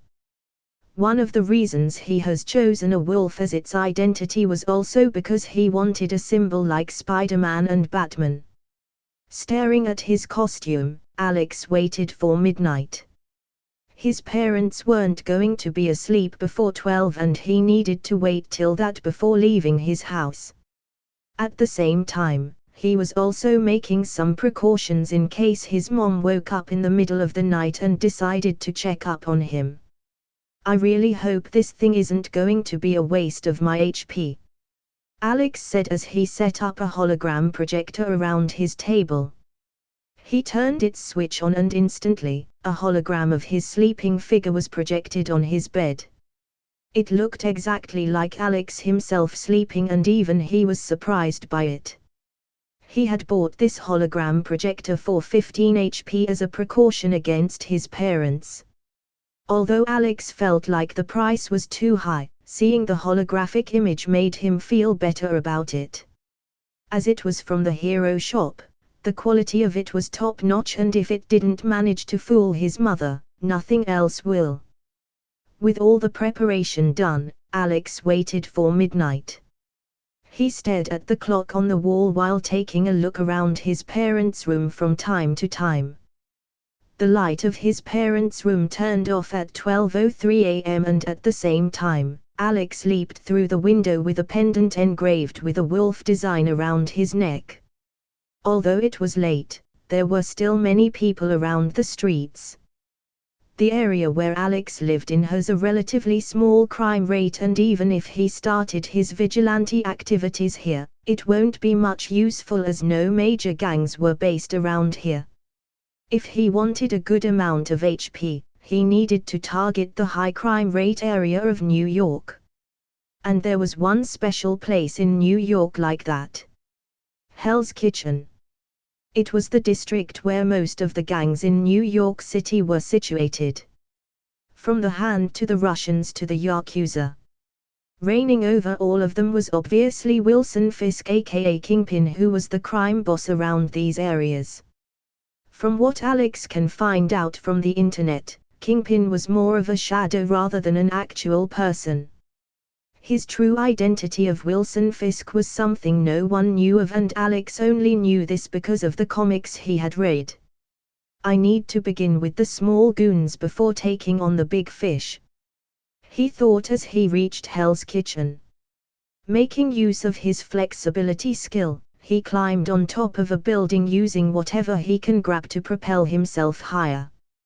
After reaching the top, the first thing he did was to put on his suit. Wearing it was really easy as Alex just had to think about wanting to wear the outfit and his pendant would react to his thoughts and envelope him. With all the preparation done, he jumped through one building to another. The feeling of jumping through buildings was a great one and an excited feeling flowed through his whole body, making him feel like a parkour expert. Doing that for a while, Alex wondered where he would really find someone in trouble today. As he was taking a break on top of an apartment complex, he suddenly jerked his head as a noise touched his ears. What was that? He tried to perk up his ears and focus on the sound. Somebody please help. Don't hurt my dad. It was a cry for help and he was able to hear two voices, one was of an adult and the second one was of a kid. Is a kidnapping going on? Alex wondered and leaped through the building, landing on the top of a wall with a somersault in the air. He ran on top of the wall and moved towards the voice. His heart rate increased with his speed as the screaming went higher in pitch. Finally, after a minute, he got a view of what was happening.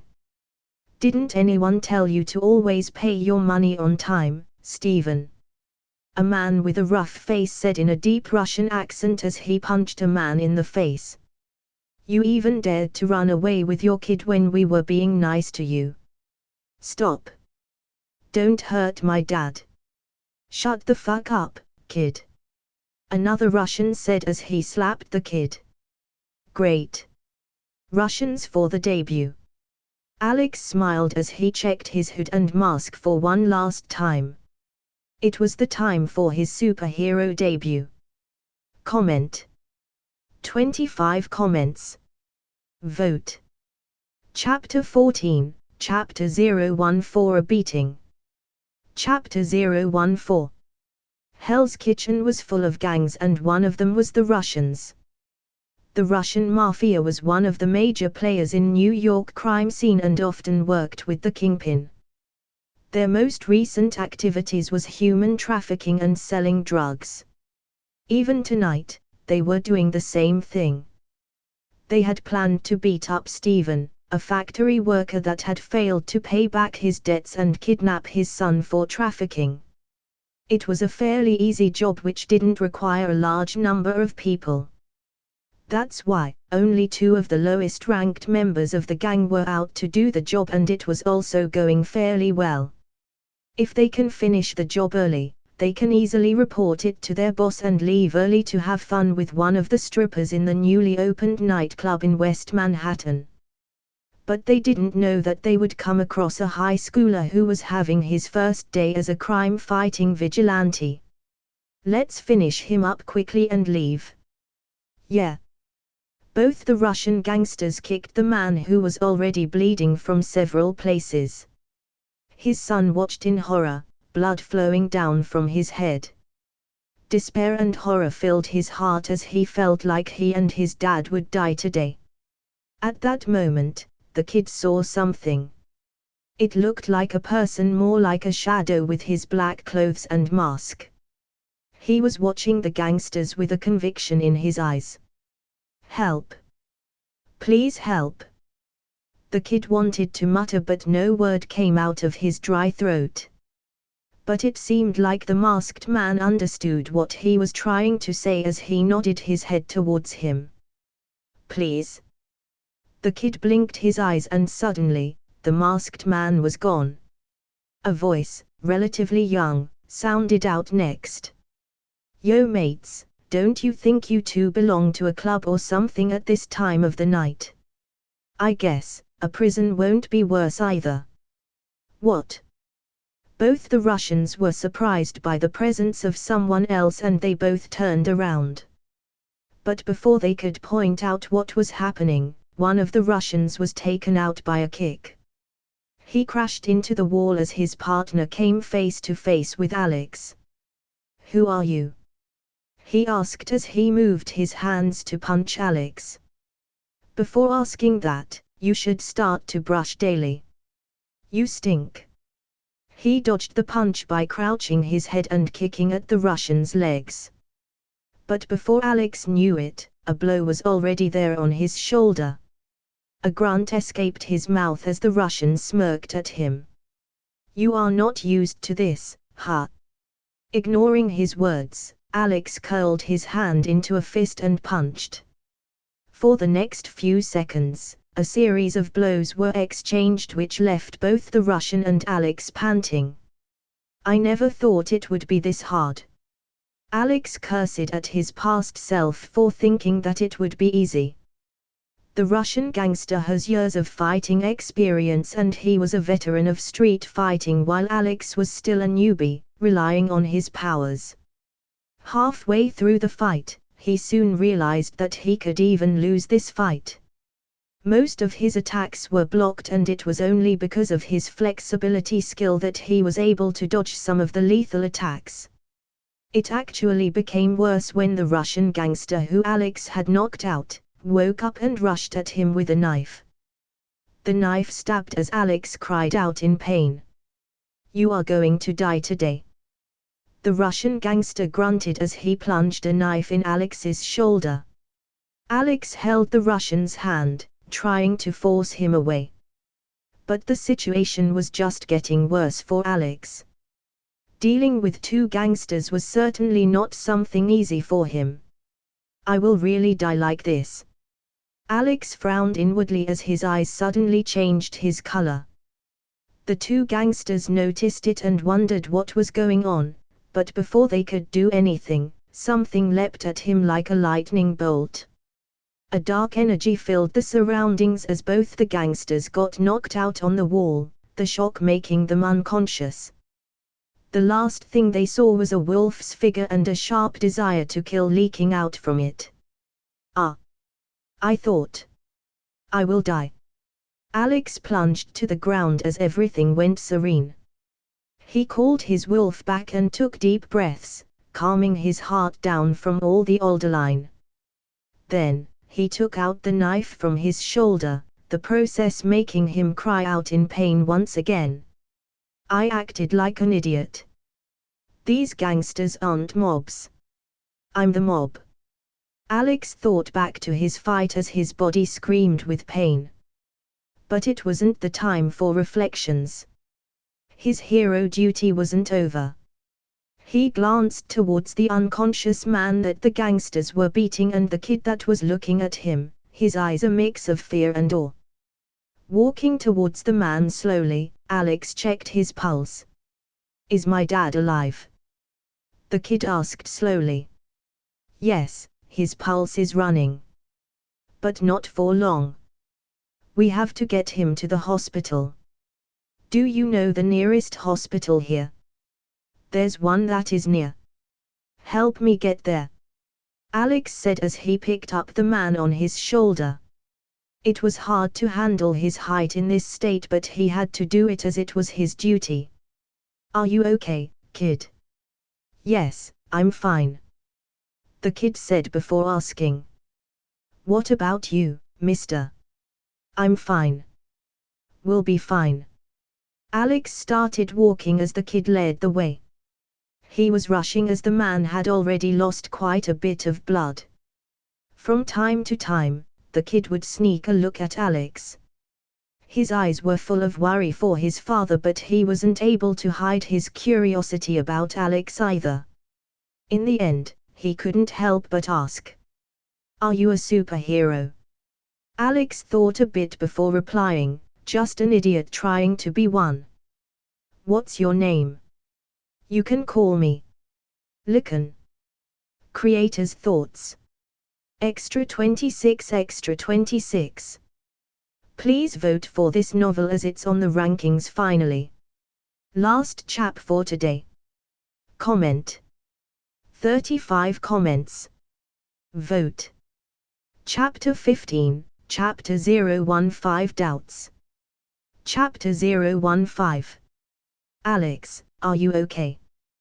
Peter asked as he sent a worried glance towards Alex, who seemed to be lost in thoughts. It wasn't the first time today. He had been like that for 2 days now. It was only after a small tug that Alex came back from his thoughts.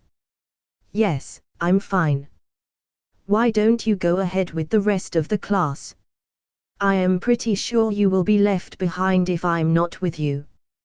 Your mind isn't in the right universe for a while now.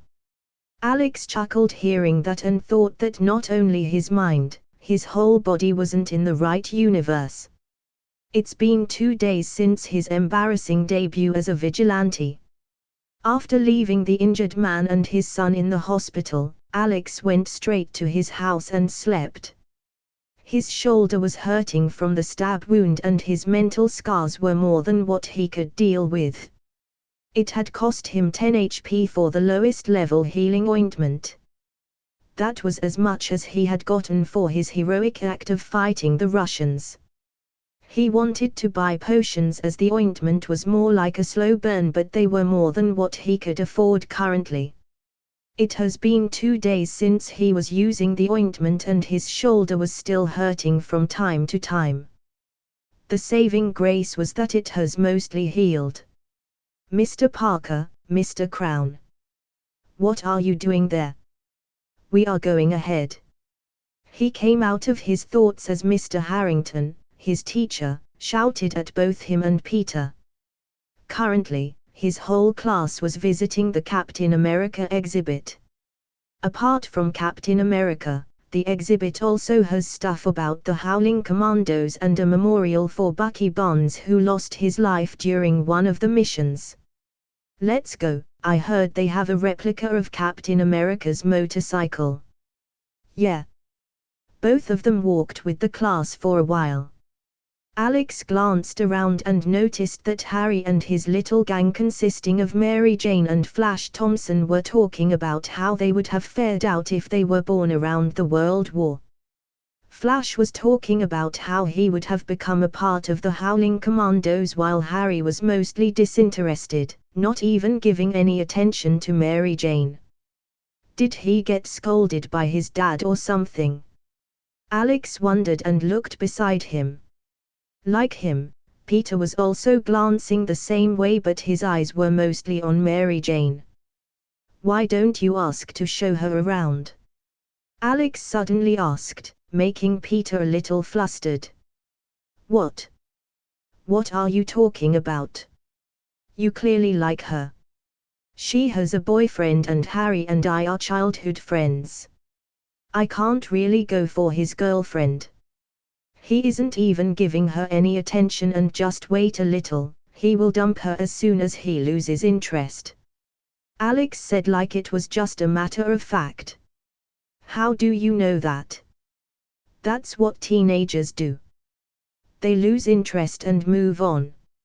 In the end, it's about going from one person to another. Nothing more."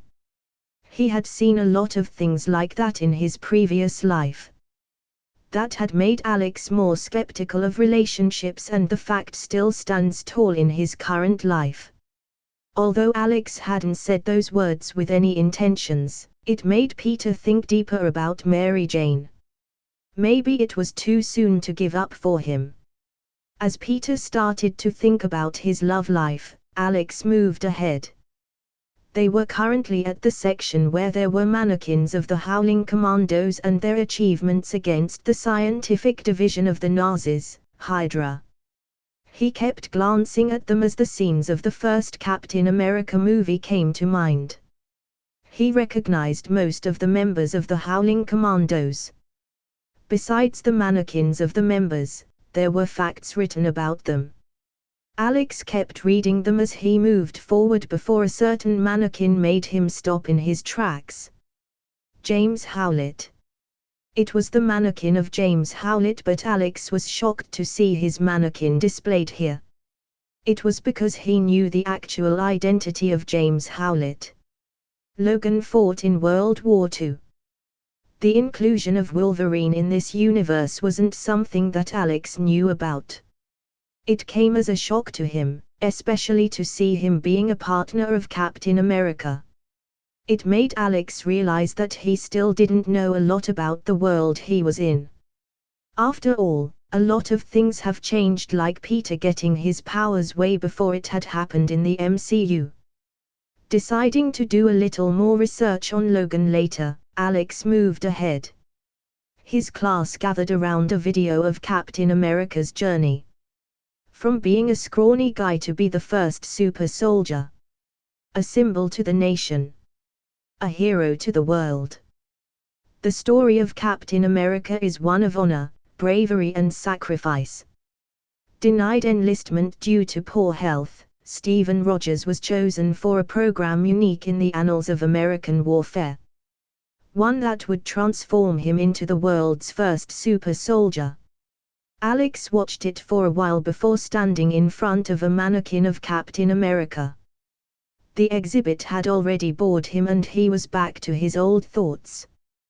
They were the thoughts that had made him depressed for 2 days. Can I even be a hero?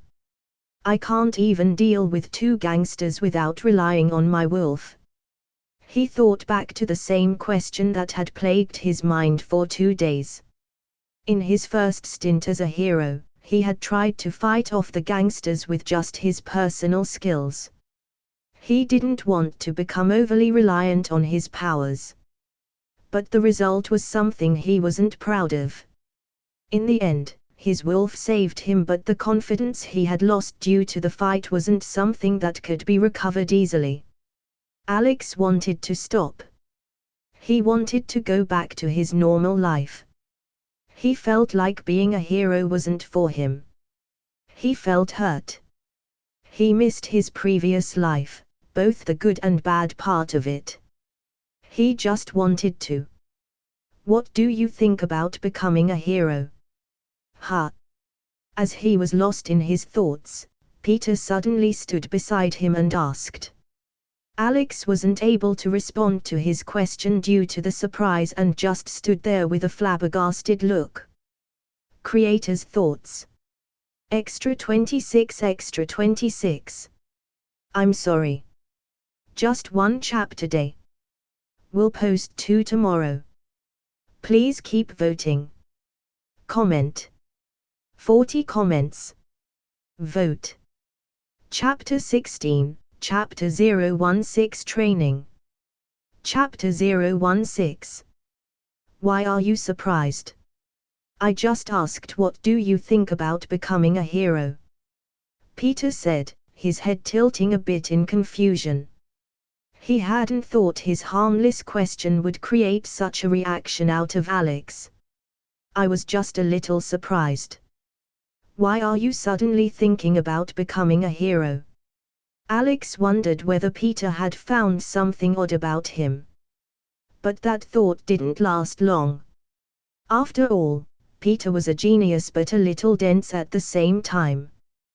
Taking a look at the Captain America mannequin, Peter started speaking. It's just a question I'm thinking about a lot these days. What if you have powers, enough to not be called a human? Will you be someone like Captain America? Maybe, but I don't think powers are enough. Even if you have powers, you can still die. What if you can't even save someone without nearly dying? Alex answered, a flashback of his fight with the Russians appearing in his head. That's interesting. I never gave much thought to the risk involved. Peter said. But Captain America fought against Hydra knowing all the risks. He didn't back off. Yeah, but he was in the army. Not like he have a choice. Alex stopped his words there as he realized what he was saying was wrong. Captain America had a choice. He entered the army just to serve his country despite having asthma and several other medical conditions. He very well knew that he could die at any step and in the end, he did give his life away to save others. My Uncle Ben showed me a documentary when I was little. It was about Captain America's life. He always told me that he was an example of with great powers comes great responsibility. You sure are thinking hard on this. Alex said, then with a little hesitation decided to ask a question that he already knew the answer to. Maybe he just wanted to hear it for himself. What will you do if you have powers? Peter's body shook a little as he heard that, but he soon smiled and scratched his cheeks, thinking of an answer. Finally, he opened his mouth after a while. In the past, I might have wasted it, probably used it for my own gain, but it changed. What about now? I will use those powers to help others. Just the regular, make the world a better place and stuff. Peter chuckled saying that. Even if you nearly die. Yeah. He said like he was sure of it. After all, you yourself said that one should do the right thing no matter the risk involved. Alex sighed bitterly hearing that. You are just using my words against me. For some reason, he felt a little better after that. Maybe, he just needed someone to tell him what the right thing was. Or was it just something else? Alex didn't know, but for the first time in 2 days, he smiled. Asterisk. It took 2 more days for his broken mentality to mend. It was never easy to gain lost confidence, but Alex was able to hold himself together somehow. It was thanks to his talk with Peter, and then Colleen also saw him being a little lost during his training and called him after it. He just made an excuse saying that he felt like he was not improving fast enough and lacked a lot. Shaking her head, she had given him a pep talk, saying that what he lacked was just experience and he would gain it if he kept training and moved up the batches. Although Alex wasn't able to do anything about moving up the batches until Colleen deemed him fit enough to learn advanced martial arts, he did get one thing out of the pep talk. I need more experience. One of the major reasons he was overpowered by the gangsters was due to experience. He still didn't want to take the risk of being overly reliant on his powers due to the nature of how they worked. Flexibility was his only passive skill, and both his other powers weren't something that he could use too much. Heck, he can only use his bullet time skill once in a day. That's why he needed more experience, and in a way that didn't have the possibility of him dying. And Alex did find a way after hours of scrolling through the hero shop. ____. Training room, grade 1. A training room where you can enter and exit while being asleep. You can choose different opponents to train. One can't die in the training room. Loved by martial artists. Can only be used for 365 days. ____. It would at least be way better than fighting Marcus. Alex thought, but when his eyes landed on the price tag of the training room, he couldn't help but frown. Why is it 50 HP? If he bought the training room, then he would only be left with 49 HP, which was all he had. But Alex didn't feel like he had a choice here. He didn't have those help systems that would often be present in web novels to help the protagonist out, and the only thing he could rely on was himself. In the end, he bought the training room. After all, he didn't have another choice. He needed to be more prepared before he could fight crime. Wanting to test his new training room quickly, Alex laid down on the bed and closed his eyes. He waited for a few seconds before a sound suddenly rang in his ears. You have entered the training room, grade 1. The pain sensation has been set to normal. You can adjust it if you want. Choose the type of training. Hand-to-hand combat. Weapon-based combat. Target practice. Various holograms appeared in front of him as Alex opened his eyes. He took a look at the holograms and stared at the place he was in. It was a white room with a lot of space. There wasn't anyone else other than him in the room, and it had more than enough space for battle. I guess this is what they call getting stronger while sleeping. Alex thought and selected the hand-to-hand combat option. Then another list appeared in front of him. Choose an opponent. Colleen Wing. Marcus Jones. Elena Jean. He felt surprised seeing the list, as they were all people he knew in real life. Marcus and Elena were both students like him who he had sparred with in Chakra Dojo. But the name which surprised him was of Colleen. I at least don't have to think much, he muttered while selecting Colleen's name. Creator's thoughts. Extra 26. Extra 26. Keep giving power stones. Comment. 25 comments. Vote. Chapter 17, Chapter 017. Second try. Chapter 017. Stop. It hurts. I will fucking bite you. Let me go. I give up. With a painful scream full of pain, Alex was slammed into the wall. His whole body was wounded, and at this point, he didn't even know which part of his body was in pain and which wasn't. He had been fighting with Colleen for a few hours now, and he had only gotten 3 hits on her till now. It was a small number, but considering Colleen had trained all her life, Alex was still a bit proud of his achievement. I think my rib cage broke. As soon as he muttered that, a golden light enveloped him and all his injuries were suddenly healed. This was one of the functions of the training room. No matter how bad an injury is, It will heal after a while and the person using the training room will feel like he was never injured. Alex felt like it was the best function of the training room.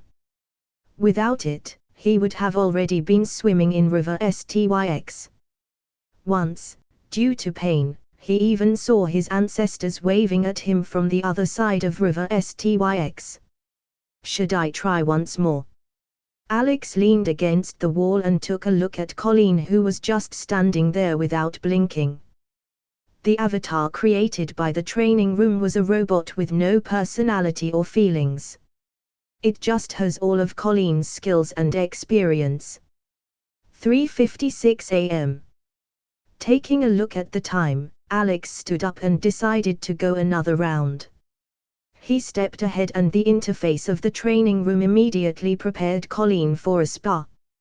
Her eyes suddenly became focused and she took a step ahead. Alex also moved forward, gotten used to the spa. He prepared himself by focusing on his breathing, calming his nerves as much as he could. A hologram appeared in front of him. The training spa will begin on 3, 2, 1. As soon as the hologram disappeared, Colleen rushed towards Alex. He was already used to it and was able to block the punch that was headed straight to his abdomen. A kick next. He muttered in his head and ducked. Then, rushed to land a blow on her shoulder. Alex felt that Colleen was a little surprised at the blow, but it was just his mind playing tricks on him. They exchanged more and more blows for a while. Colleen's strength was way more superior than him and his arms were just hurting just by blocking her attacks. But Alex didn't give up. He relied more on his speed and countered. In the Iron Fist series, Danny Rand had simply defeated Colleen by evading her attacks and predicting where the strike will come from. Alex didn't have that, but he had already fought with Colleen a lot of times and he began to see a pattern in her attacks. Maybe I can defeat her this time, he thought as the fight was still going on after half an hour. He felt like he could win finally, but he soon realized how wrong he was. It was when he had tried to kick at Colleen's arms. She had dodged the attack easily. Then, she bent slightly and grabbed his joints, twisting it while Alex screamed with pain. Fuck. Ah. Before he knew it, Alex was thrown to the ground. I think I broke something, he thought as an insane amount of pain consumed him. Asterisk asterisk asterisk. It was an open secret that Hell's Kitchen was full of gangs and illegal activities. It was one of the exploitable neighborhoods in New York where the gangs rule now. This place was not always like this. It had become a crime zone after Kingpin had started his business here. He had cooperated with other gangs like the Russians, the Hand and even the local ones. Even the media and some of the police worked with Kingpin in ensuring that he could reign over his empire that was Hell's Kitchen. Kingpin's plan was to kill Hell's Kitchen and reborn it into a place that can be called a paradise. But his actions have just justified the name of this place, Hell's Kitchen. All this had given birth to a sentence that Alex felt was really fitting: if you can't take the heat, get out of Hell's Kitchen. Tonight, Alex planned to heat up the place way more. I am fully prepared this time, he thought as he took a deep breath. 1 week of getting beaten up in the training room and rethinking his strategies had made him cautious.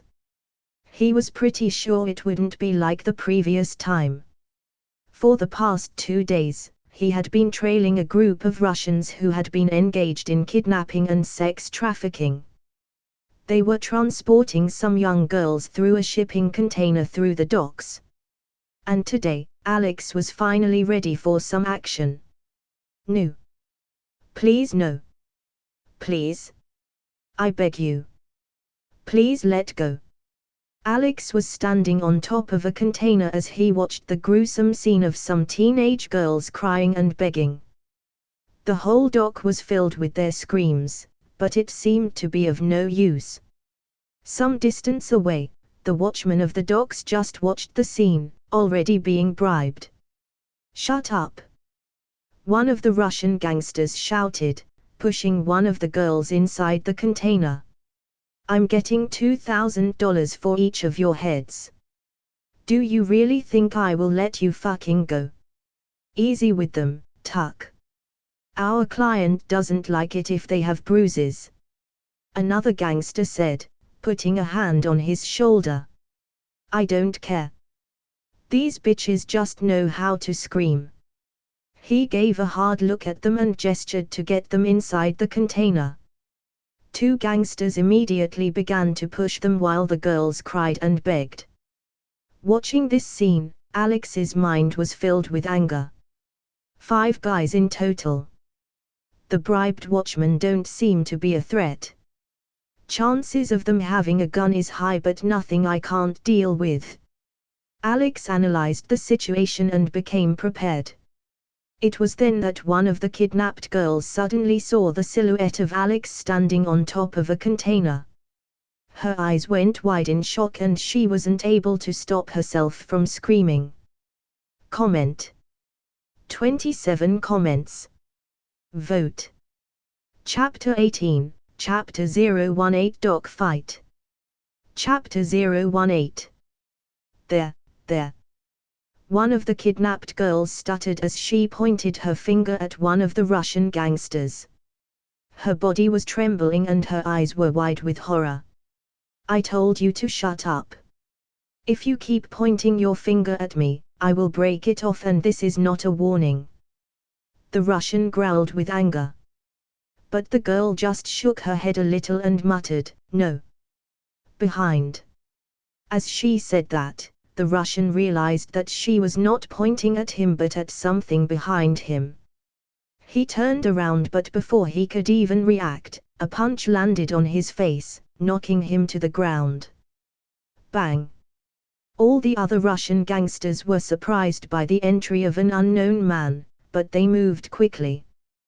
One of them shouted something in Russian and rushed towards Alex with his fist heading straight at his face. But Alex dodged it and hit him back. The gangster collided into a steel container and blood started streaming down from his head. But before Alex could catch a breath, another Russian attacked him, and this time he had a knife in his hand. "Keep an eye on his shoulder. The way he moves will be determined by that." This was one of the things he had taken from fighting with Colleen in the training room. The way to predict the move of an opponent was to see the body movements, especially the shoulder. That's why, when the Russian gangster slashed with a knife, Alex already knew where he was aiming. He sidestepped and easily dodged the attack. Then, he dropped down to the ground and tried to trip the gangster. As soon as he was successful in it, he felt another gangster trying to choke him from behind. "You will die here, motherfucker." Alex struggled as the gangster tried his best to choke him. His throat hurt from all the pressure, but he managed to grab the Russian's left arm and release himself partially. Then with the back of his elbow, he hit him in the face, releasing himself completely. Curling up his fist, Alex directly struck him in the face. As the man writhed in pain, Alex didn't waste any time and grabbed his arm and slammed it hard into one of the containers. Added with repeated blows on his shoulder, the gangster's shoulder got dislocated and he passed out from the pain. Even after defeating 4 of the gangsters, Alex didn't have time to breathe as the last of them was still left. The last gangster was a bulky, black guy who directly attacked him with a steel beam. Alex dodged his attacks by jumping and dropping to the ground, taking full advantage of his flexibility skill, but the man's strength was way more than him. He tried to punch him, but the man was too used to taking blows and it wasn't very effective against him. He quickly realized that he can't fight like he had with the other gangsters. If he tried to fight him head-on, it was hard to say when the fight would end. In the end, he will just tire himself out. Who do you work for? Do you even know who you are dealing with? He growled with anger and frustration. Yes, I know who I'm dealing with.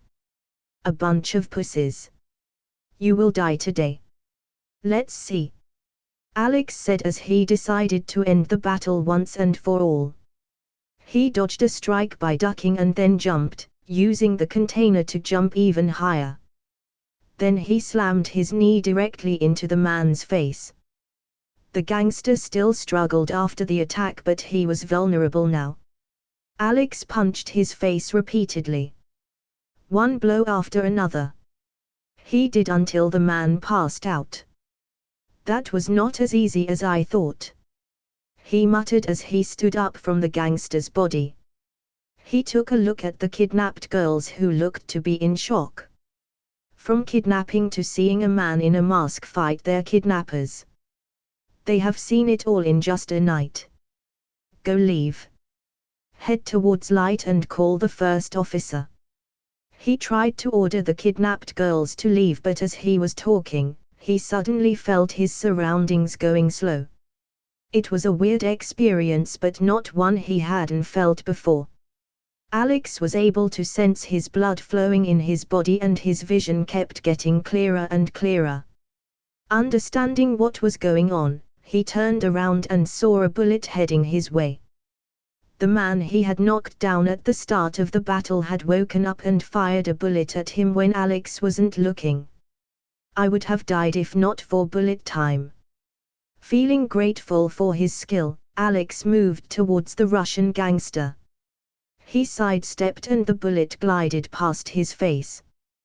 Then, he punched the man's face as hard as he could.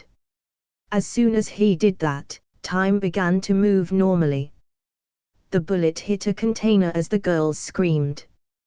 Due to the strength of the punch, the gangster was blasted to the river. Without wasting any time, he picked up a steel beam and threw it straight at the watchman who was witnessing the fight from the start, knocking him into the river too. Turning back to the kidnapping girls, he shouted, "Leave now and call an officer." That much was enough for the girls to run frantically from the dock. As soon as they left, Alex took a deep breath and sat down, leaning against a container. I nearly died, but I did it way better than the last time. He sighed, taking deep breaths. Maybe I will get the hang of this job soon. Alex spent a little more time at the dock to calm himself down. When he heard the sounds of police sirens, he left the docks, leaving the police to handle the rest of it. Creator's thoughts. Extra 26 Extra 26. Only one chapter day. Schedule is 10 chaps a week. Keep voting. Comment. 42 comments. Vote. Chapter 19, Chapter 019 Mystery.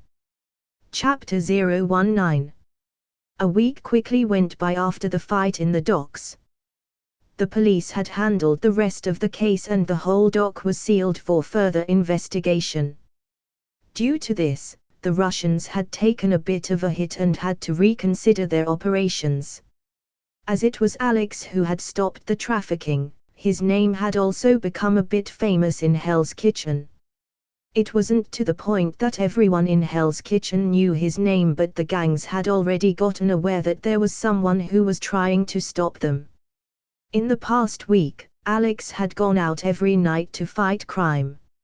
Although he hadn't fought the Russian gang again, there were quite a bit of small-time criminals he came across.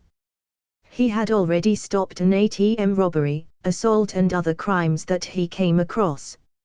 All this had helped him stock up a healthy amount of HP. Just stopping the human trafficking had gave him 110 HP, making Alex really pleased. He was giving up his sleep to be a hero, and the HP he got was his only reward. Added with the usefulness of it, he had started cherishing it more and more. After all, not only could he buy superhero stuff from the hero shop, there were even daily need items. I'm so bored. I should look for some cutting-edge video game or something in the hero shop later. Alex muttered as he walked towards Chikra Dojo. Today was Sunday and he had nothing to do. At first, he had decided to just relax and play video games all day, but soon he had grown tired of them. With nothing better to do, Alex had decided to just go to the Chikra Dojo to train. As it was the weekend, no other student would be there. So, he can peacefully do some training. If he has any luck, Colleen would even give him a special lesson and he would be able to grow closer to her. As she was going to be an ally to Iron Fist in the future, it was in his best interest to have a good relationship with her. Mark. However, when he reached in front of the dojo, he found someone familiar standing there. It was Marcus, the guy Alex would often spar with during his lessons. "Alex, why are you here on the weekend?" he asked, surprised to see Alex. "I can ask the same of you. You don't even take martial arts seriously. What are you doing here?" As far as he knows, Marcus was the type to take everything lazily. Even during the lessons, he would always joke around in an attempt to be goofy. "Hey, I do take it seriously," Marcus retorted back, but that just made Alex more curious. "Say that to someone who doesn't know you. You never took martial arts seriously. Hell, the reason you are even continuing with it is because you have a crush on Elena and nothing more." "Ah, well." Marcus was silent for a while, hearing that as Alex kept staring at him. As the seconds passed by, the suspicion that there was something wrong just grew in his heart. Getting too tired of just staring at him, Alex sighed and decided to push more. "Marcus, what is going on?" "Nothing is going on. I just didn't have anything to do, so I came here. I am pretty sure it's not just that." Alex didn't know if it was because he had become too sensitive after fighting criminals or it was just his intuition, but he was sure that there was something wrong with Marcus.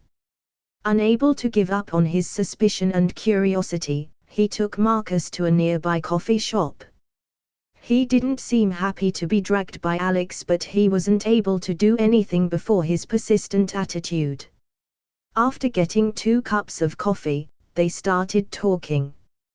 "You can tell me what's going on. I know there is something wrong with you, so you can just talk about it," Alex said, stirring up his coffee. "There's nothing going on." Marcus frowned. "Even if there's something going on, why will I tell you? We are not even friends." "Ah, I thought men become friends after tasting each other's fists. In our case, it was only you tasting mine, but at least, there was some bond." Alex joked, but Marcus didn't seem to take it too well. Shaking his head a little, he went back to the main subject. "You can tell me because maybe I can help you out." His words got a reaction out of Marcus as he fumed. "Help me? No one can help me." Marcus stopped just in time, but he had already said what he wanted to hide from the start. "So, I was right.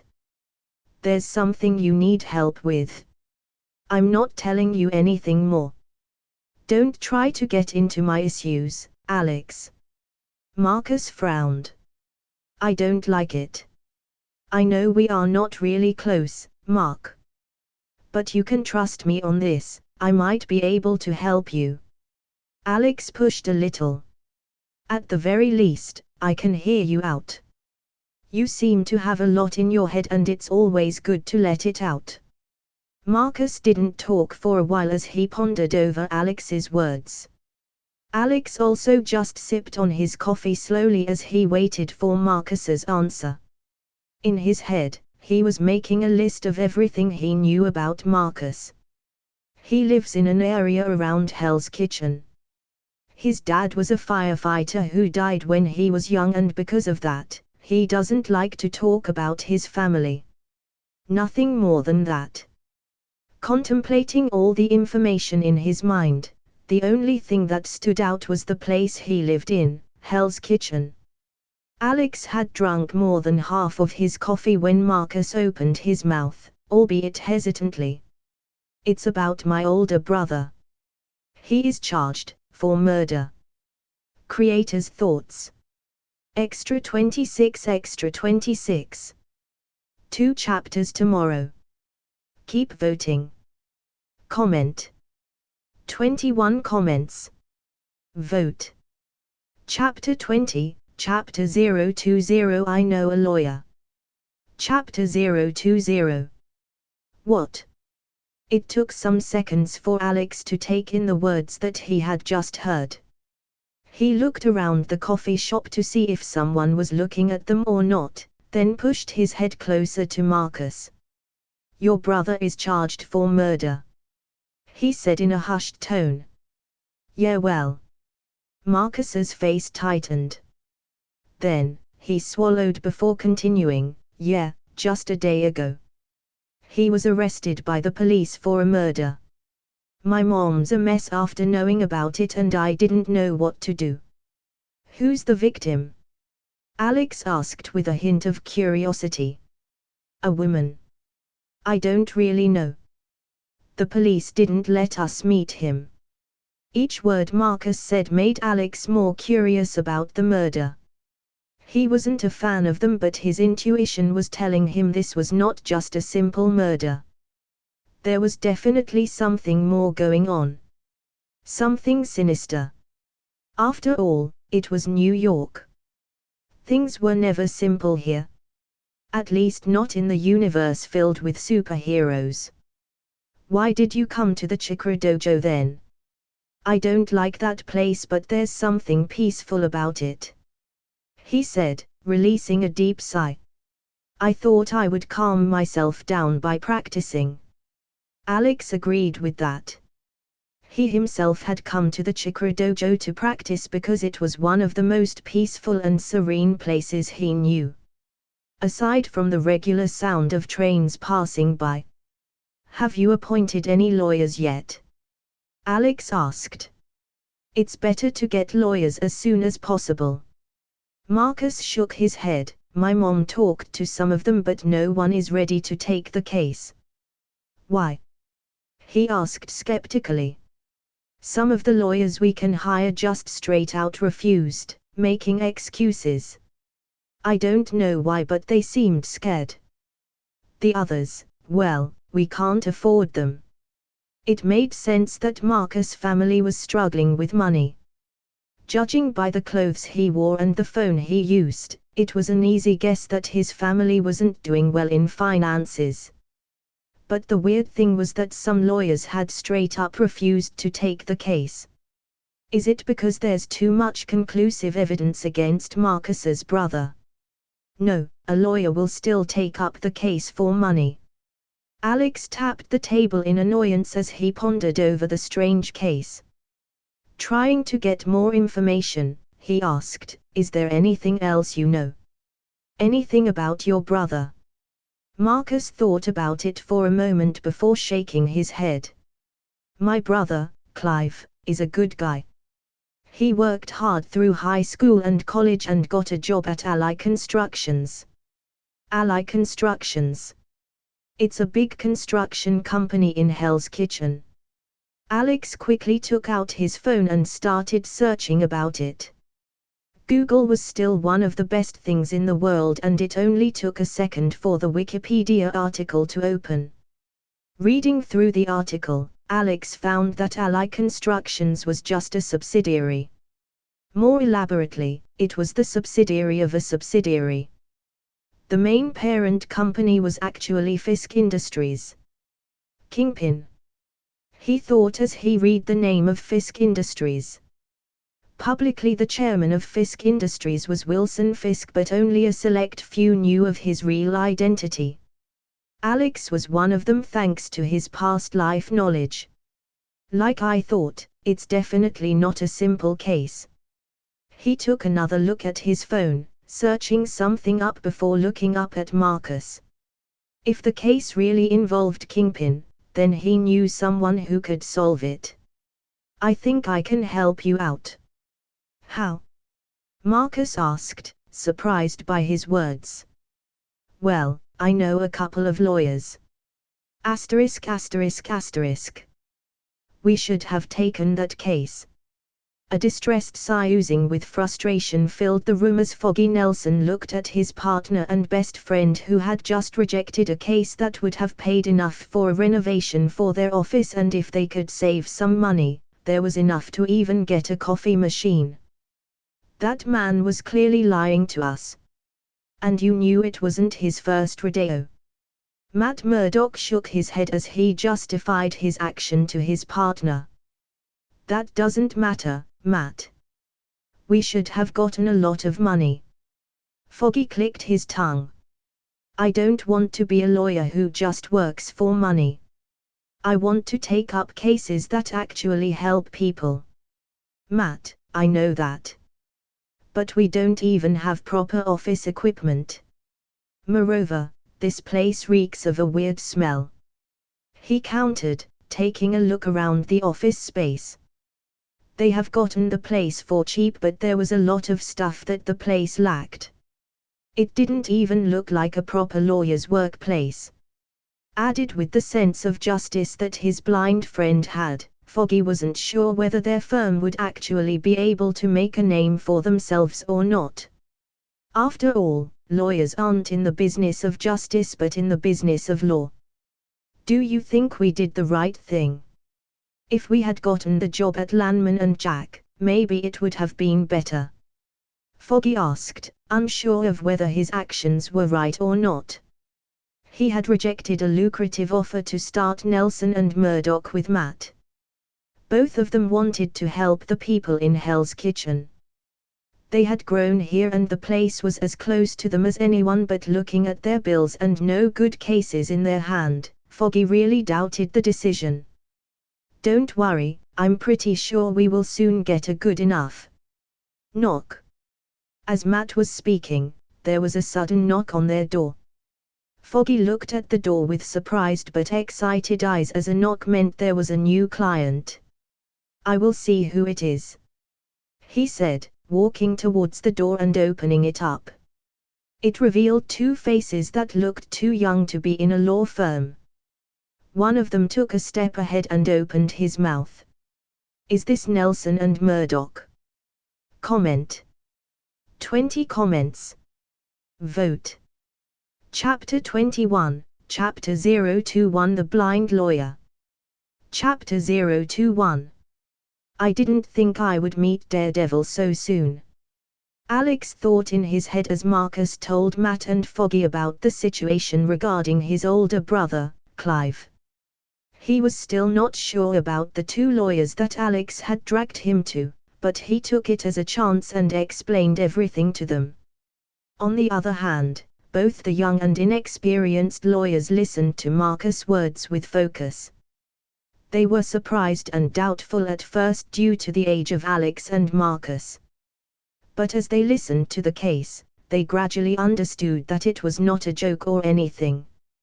Especially Matt, who looked to be really attentive. Alex didn't know what he was thinking as it was just too hard for him to get anything out of Matt's facial expression, and his sunglasses acted as a good cover. Though, Alex was still able to guess one thing. He must be trying to see if Marcus is telling the truth or not.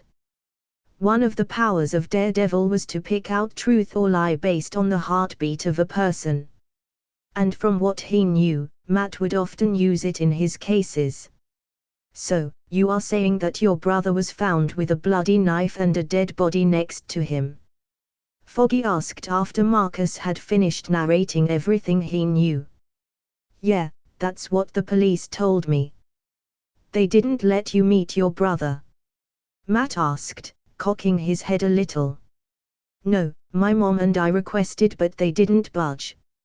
Matt fell into a thought hearing that. From his heartbeats, he knew that Marcus wasn't lying, but he wasn't sure if wanted to take this case or not. After all, he didn't wanted to save Clive if he was really the murderer. Are you sure your brother didn't kill that woman? Matt asked, his tone serious. Alex imagined him squinting his eyes behind his sunglasses. I'm sure my brother didn't kill anyone. He wasn't that kind of person. He's kind, hardworking, and I can never picture him as a murderer. Matt nodded his head after confirming that he wasn't lying. Then, he gestured towards Foggy, who quickly stood up and made a phone call. It was for a split second, but Alex was able to take a peek at who Foggy was calling: Brett Mahoney. If his memory served him right, Alex knew that Brett was a police officer and Foggy's childhood friend. Foggy would often bribe him for information. For a while, a conversation including a box of cigarettes and Brett's mother went on. After some time, it seemed like Brett finally agreed to provide information to Foggy about Clive's case. Things went pretty quickly after that. Foggy and Matt confirmed that the case was something they wanted to take and they would be Clive's lawyers. Marcus was pretty happy when they agreed to take the case, immediately thanking Alex before leaving to share it with his mother. No lawyer was agreeing to take their case, so just that much was a big deal for Marcus. Are you not gonna leave with your friend? Foggy asked him, as to his surprise, Alex didn't leave with Marcus. We will take the case from here, kid. Matt added. What should I do? His heartbeat quickened as Alex thought up an excuse to follow Matt and Foggy to the police station, but there was no way they would let him watch over their investigation.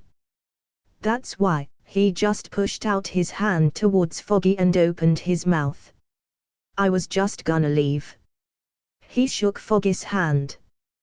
Thank you for taking up the case. It's our pleasure. Alex walked towards the door, smiling mirthfully. But as soon as he put a foot outside the door, Matt's voice called him out from behind. Wait. He turned around, wondering if Matt had caught him. His heartbeat increased as Matt asked. I didn't ask, but how did you know of our firm? Hearing that question, Foggy also raised an eyebrow at him while Alex took a sigh of relief. Thankfully, Matt hadn't noticed anything. I read about your firm from somewhere. I heard you two help people around Hell's Kitchen and are good lawyers. So, I just searched up your firm. His answer was filled with lies and truth, but Alex didn't care much. After saying that, he left without thinking. His job was done here and he would leave the case to Nelson and Murdoch. *****. Late at night, Alex sat in his room and drank on some Coke. In front of him was a miniature transceiver that he had gotten from the hero shop for 20 HP. It had come with a bug that he had managed to attach to Foggy's body during their handshake. As Alex can't be there during the interrogation and investigation, he can at least listen to it. For the past hour, he had been listening to Matt and Foggy joke around and discussing the case. Both of them had no idea that Alex was listening on to their conversation. Currently, the main part that Alex wanted to hear was finally beginning. Like I said, I didn't know what happened. I used to like that girl, so I asked her out for drinks. We both worked at the same place and often have our lunch together. So, I asked her out. We have a couple of drinks. Then, I blacked out. It was a voice that he hadn't heard before. Alex guessed that it was the voice of Marcus' older brother, Clive. He was currently talking to Foggy and Matt about what had happened exactly.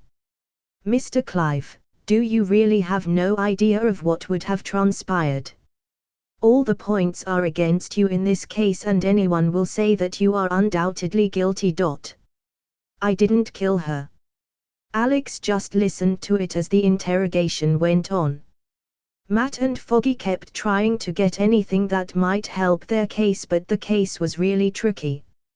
According to Clive, he had asked out a colleague, but the end result was him waking up in a pool of blood next to the body of the girl he had asked out. To top it off, he was even holding the murder weapon. Maybe he just accidentally killed her while being drunk. Alex wondered when suddenly he heard some interesting words. Creator's thoughts. Extra 26 Extra 26. Daredevil is here. Keep voting and tomorrow only one chap. We'll do the Discord server announcement tomorrow too, so please join. Comment. 27 comments. Vote. Chapter 22, Chapter 022, a tricky case. Chapter 022. Matt Murdock looked at Clive Jones as he thought about every information that he had given him and his associate, Foggy Nelson. Dirty blonde hair, a handsome face, a man who had defeated poverty to earn a successful living for himself, Clive Jones. He had been found next to a young woman named Alisa Williams who had been killed by the knife that he was holding in his hands.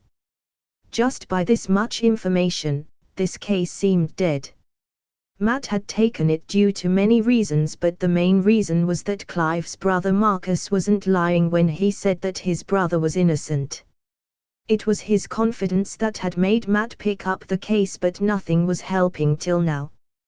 Clive, his client, was hell-bent on not knowing what had happened that night. At the same time, he kept saying that he was not the murderer.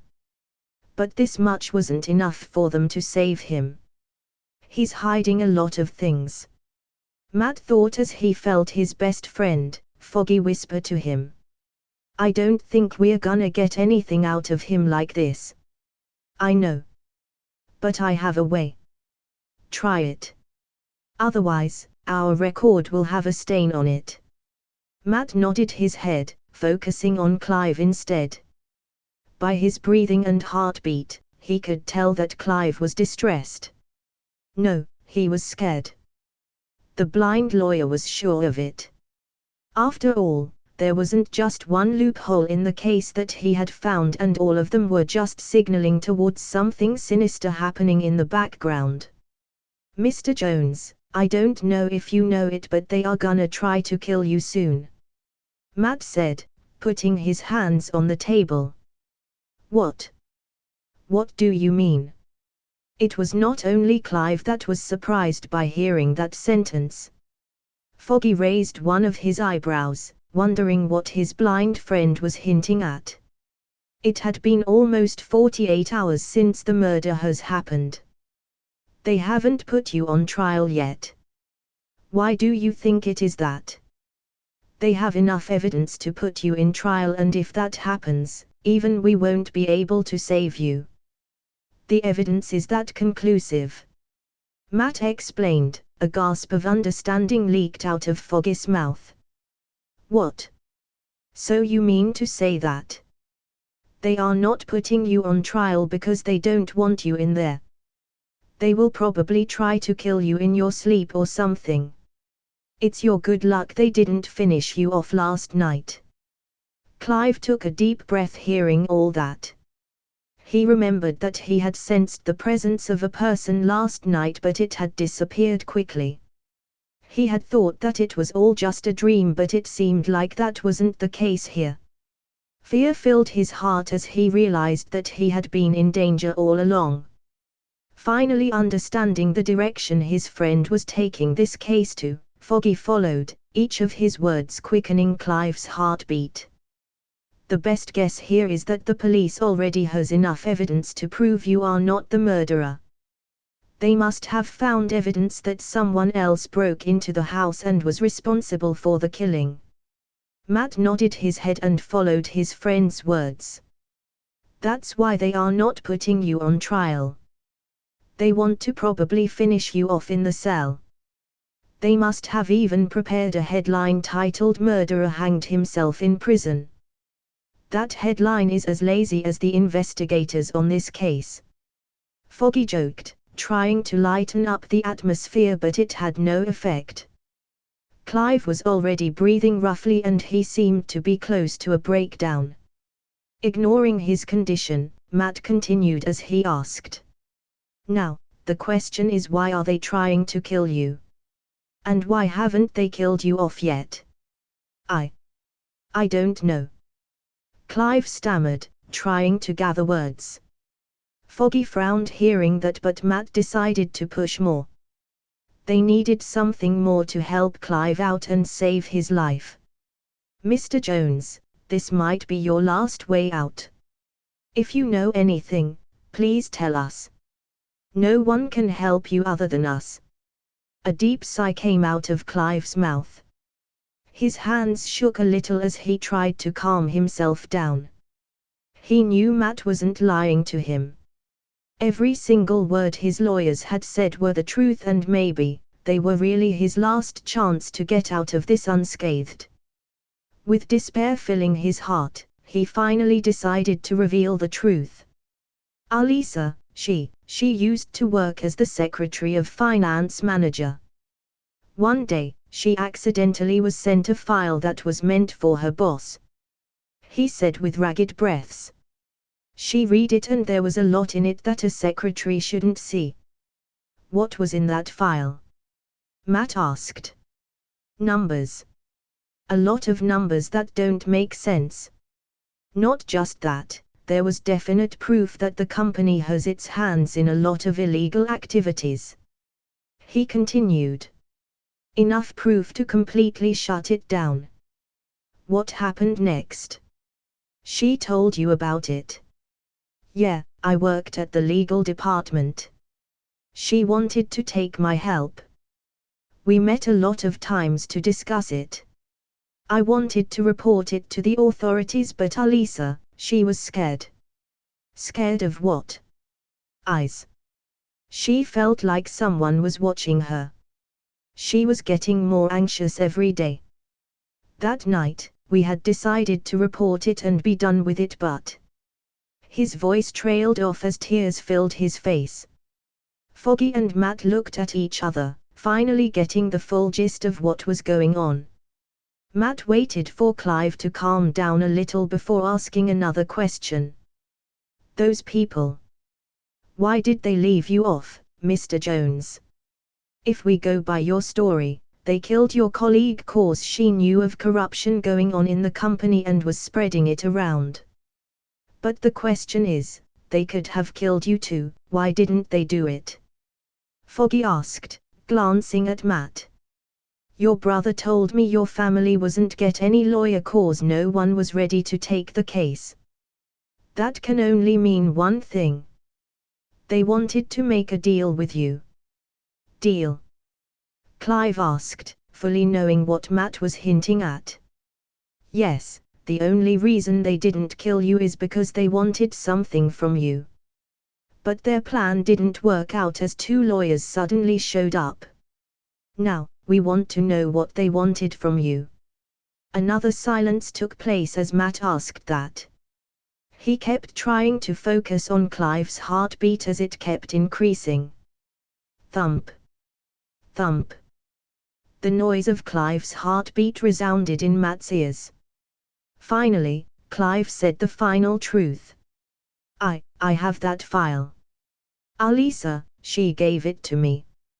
Asterisk asterisk asterisk. Discord link https://discord.gg/aravig6xsr. Creators thoughts. Extra 26 extra 26. Please vote and all of you can join Discord now. Comment. 27 comments. Vote. Chapter 23, Chapter 023 Sneaking In. Chapter 023. I was too scared to hide the file in my house. Alisa was scared that people were keeping an eye on her, so I thought they would do the same with me. So, I hid it in my friend's house. He was on vacation and I didn't have another place.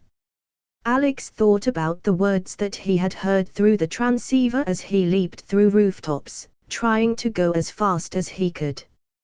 His costume fluttered due to the wind as his mind repeated the entire interrogation that he had heard sitting in his room.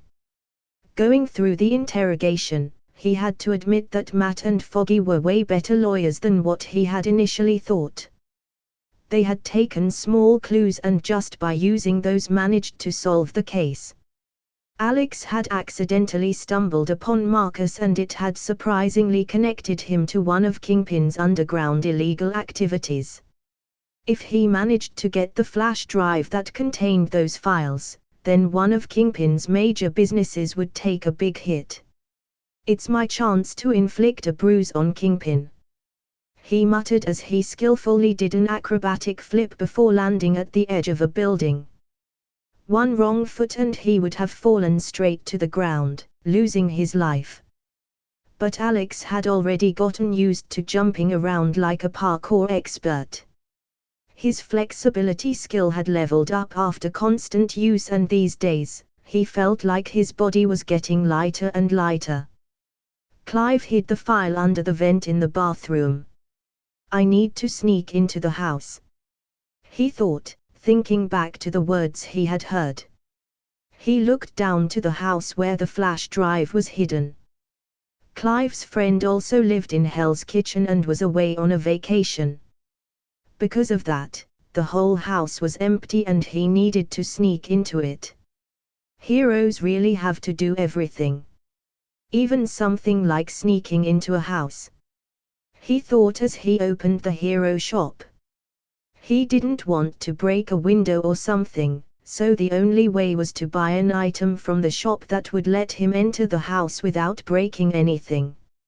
After searching for a minute, he finally found the right item. ____. Secret key. Can unlock a door once. Won't work with heavily guarded doors. Will turn to dust after using. ____. Alex bought the key for 20 HP and instantly, a red color key appeared in his hands. It was a low-grade item and wasn't useful for opening anything other than normal houses. But currently, it was more than enough for him. He jumped down and landed with a roll. Then, he quickly used the secret key and the door opened with a click. Items from the shop never disappoint. As the key turned to dust, Alex thanked his hero shop in mind and walked inside the house. The bathroom was thankfully on the ground floor and it didn't take him much to find the vent. Opening it, he put his hand inside, trying to search for the flash drive. His hand touched something and he quickly grabbed it. "I finally found it." Alex smiled looking at the white flash drive in his hand. It was when he was thinking about how much HP he will get if he can reveal the scandal that he heard a noise. It was the sound of footsteps. Someone else is in the house, he thought as he stepped outside the bathroom, trying to focus on his hearing and vision. At that moment, he felt a shadow leaping up at him. A sharp object flashed as Alex crouched down, saving himself from getting a knife rip through his brain. Then, he punched as the man raised his elbow to protect himself. Through his mask, Alex was able to see the man's face. He was a scrawny-looking man with a big scar running through his face. One of Kingpin's professionals, Alex thought as the man lunged at him with a knife. Dodging the repeated strikes, Alex waited for the right moment before tackling the man to a cupboard. Sound of glass shattering resounded as the knife was thrown on the ground. With no weapon in his path, Alex freely traded blows with the man. "I need to finish this quickly. It's hard to fight with the flash drive in my hand." He took a deep breath as he channeled the energy protecting his soul. As Alex suddenly stopped attacking, the man saw it as a chance and leapt at him. But before he could even touch Alex, a dark-colored mystical wolf jumped at him. The wolf took out his claws and slashed at the man. The killer smashed into a wall, unconscious. Blood trickled down from the man's chest where Alex's wolf had struck him. "He isn't dead yet." Confirming the man had only lost consciousness and hadn't died, Alex took a sigh of relief and called back his faithful companionship. Although he was fighting with gangsters, Alex hadn't killed anyone yet. Maybe it was his cowardness or something else, but he wasn't ready to take that step. He was still a normal human some weeks ago and he wasn't ready to kill another human yet. He very well knew that it wasn't something he could run away from forever. He would have to kill someone sooner or later. Still, he didn't want to rush into it. "I should get out of here as soon as possible." Shaking his hand, Alex put the flash drive in one of his inner pockets and rushed through the door. He needed to get the flash drive to the right place before reporting about a criminal trespassing into a house. So much work in just a single night. Alex frowned as he made his way up a building, thinking about how he won't get any sleep tonight. Lost in his thoughts, he didn't notice a gaze that watched him from a distance. Creator's thoughts. Extra 26 Extra 26. Creation is hard, cheer me up. Comment. 15 comments. Vote. Chapter 24, Chapter 024 Scandal Out. Chapter 024. A big scandal in one of the biggest construction company in Hell's Kitchen. Breaking Ally Constructions found to be in cahoots with underground gangs. A list of their illegal activities. All the upper echelons of Ally Constructions are being questioned in what seems like the biggest scandal of the year. Alex read out the news article on his phone as he smiled to himself. He was currently sitting in the Chikra dojo and his practice had just ended 5 minutes ago.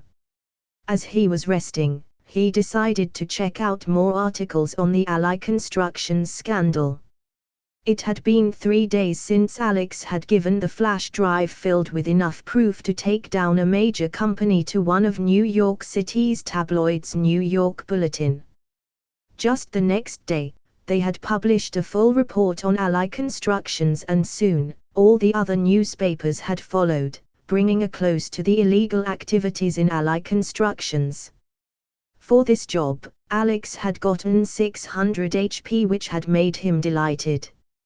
Even fighting a lot of mobs hadn't given him this much HP, but as this was on a much bigger scale, he had gotten more than a good chunk of HP.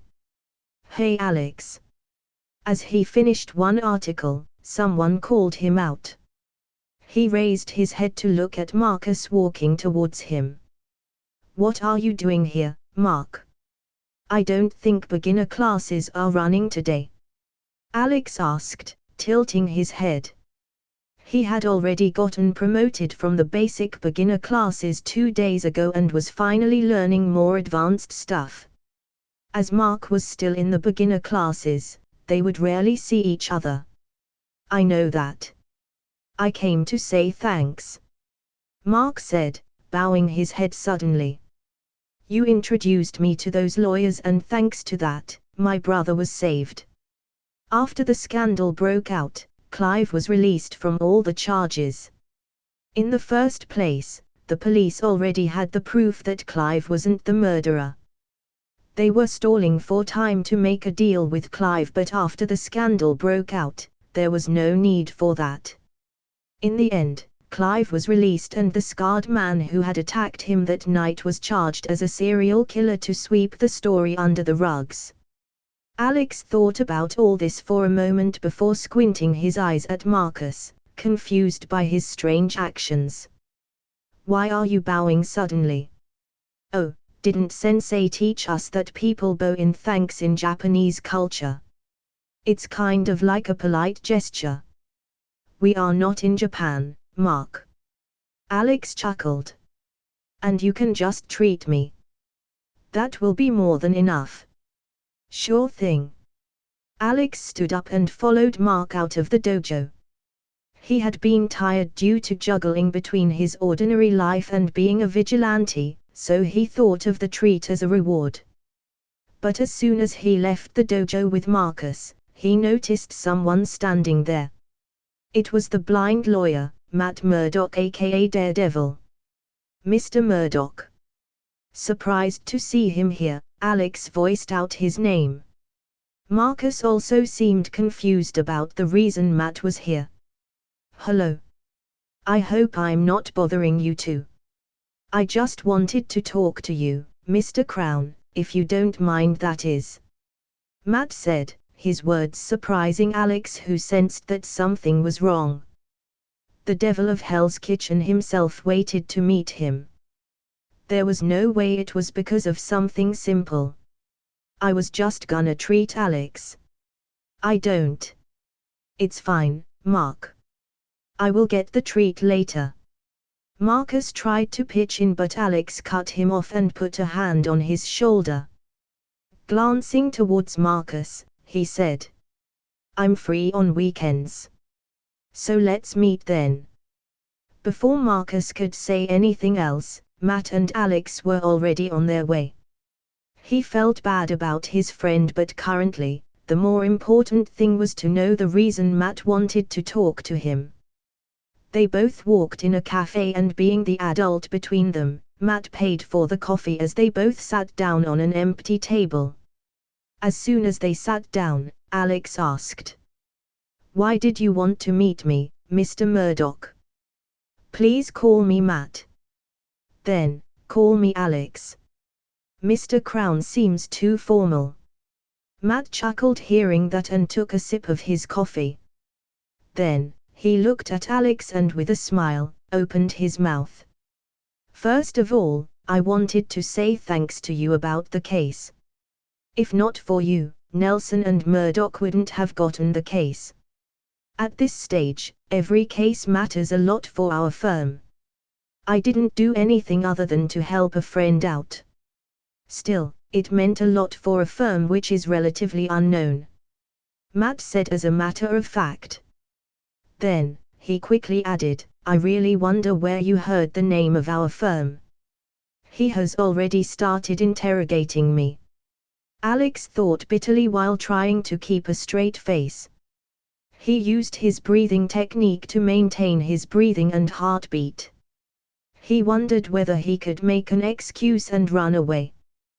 But it was not the most wise thing to do. That would just make Matt more suspicious of him. Like I said before, I heard it from somewhere. I don't really remember where, but when Mark talked about finding a lawyer, your firm immediately came to my mind, so I recommended it to him. That's interesting. Did you want to talk to me to ask about where I heard the name of your firm from? Alex asked, taking a sip from the cup. He was trying to sound as confident as he could. No. The reason I wanted to talk to you was because of the Ally Construction scandal. You must have heard about it. Do you have any idea how the scandal broke out? Matt asked, and Alex inwardly frowned hearing the question. Creators' thoughts. Extra 26 Extra 26. Please vote. Comment. 29 comments. Vote. Chapter 25, Chapter 025 Talk. Chapter 025. I read an article in the New York Bulletin. They broke out the scandal, right? Alex said, trying to sound indifferent. Coincidentally, the television screen in the cafe was also doing a news report about the scandal. Even after 3 days, the scandal was still a hot topic, and it was surprising that it hadn't been replaced by the breakup of a celebrity couple. Matt perked up his ears at the television screen before saying, yes and no. They did break out the scandal, but there's an interesting story behind it. Apparently, they got a flash drive filled with enough proof to completely destroy the company. He stopped, trying to read Alex's heartbeat before continuing. Who do you think gave them the flash drive? They did one of those sting operations. No, apparently, one of the investigative journalists in New York Bulletin, Ben Ulrich, was handed the flash drive by a masked vigilante in the middle of the night. Pretty weird, right? Alex laughed meekly at that, frowning inwardly as he got a grasp of where Matt was heading the conversation to. He must know something. Was he there when I was retrieving the flash drive that night? He wondered inside his heart. After hearing about the location of the flash drive, Alex had hurried because he had an indication that Matt will try to get there as soon as possible too. His goal wasn't to compete with Daredevil. He was only doing it for HP. After all, he will get little to no HP if Matt solved the whole case and brought down ally constructions. He needed to play an active role in it for the system to see him as a major contributor. It had also worked as Alex had gotten a lot of HP, but now, he was in trouble as Matt had gotten suspicious of him. Alex frowned but continued to keep a facade. Yeah, it's certainly weird. A lot of masked vigilantes have appeared out of late. Matt nodded his head at that and said something that sent chills down Alex's spine. Yeah, apparently, the police and the street gangs have given a nickname to that vigilante that helped in the Ally construction scandal. Do you know what it is? What? Wolf. Wolf. What sort of name is that? Alex asked, completely unaware that the police and the gangs had already given him a nickname. Thinking of it, he didn't feel bad about it. It just meant that he was becoming famous. Some of the criminals that he helped to capture told the police that they saw the figure of a wolf before getting knocked out. That became the reason for his nickname. That's cool. It seems like vigilantes are really trying to make a difference in society. Alex said, hoping that the conversation will end here. But his luck wasn't so good. Yeah, one more interesting thing is that the vigilante we are talking about seems to be living around Brooklyn. What? Alex shouted suddenly, attracting the attention of the other customers that were peacefully drinking their coffees. He didn't want to react like this, but Matt's words just shocked him too much. He must have followed me around that night. He thought bitterly as despair filled his heart. After giving the flash drive to Ben Ulrich, he had headed straight to his home. Matt must have followed him around that night to know that he lived in Brooklyn. After all, there's no other explanation as to how he knew that he lived around Brooklyn. The only saving grace here was that after reaching Brooklyn, Alex had used one of the abilities of his wolf to hide himself. He would always do it in case someone saw him enter his house while wearing his costume. Why are you so shocked? Matt asked, a small grin covering his face. It's just that I live in Brooklyn too, so it was a bit of a surprise. I can understand that. After all, you don't want someone dangerous living in your neighborhood. Yes, I think you can relate to that. Daredevil lives in Hell's Kitchen, right? Many students in the dojo talk about him from time to time. Alex fired back, tired of being on the defensive. Although he was cautious of Matt due to his investigation skills and the fact that he already was suspicious of him, it didn't mean that he was gonna act like a pushover.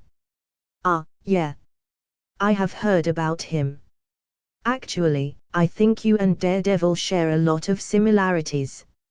How? Matt raised an eyebrow, the sudden shift of topic making him more cautious towards Alex.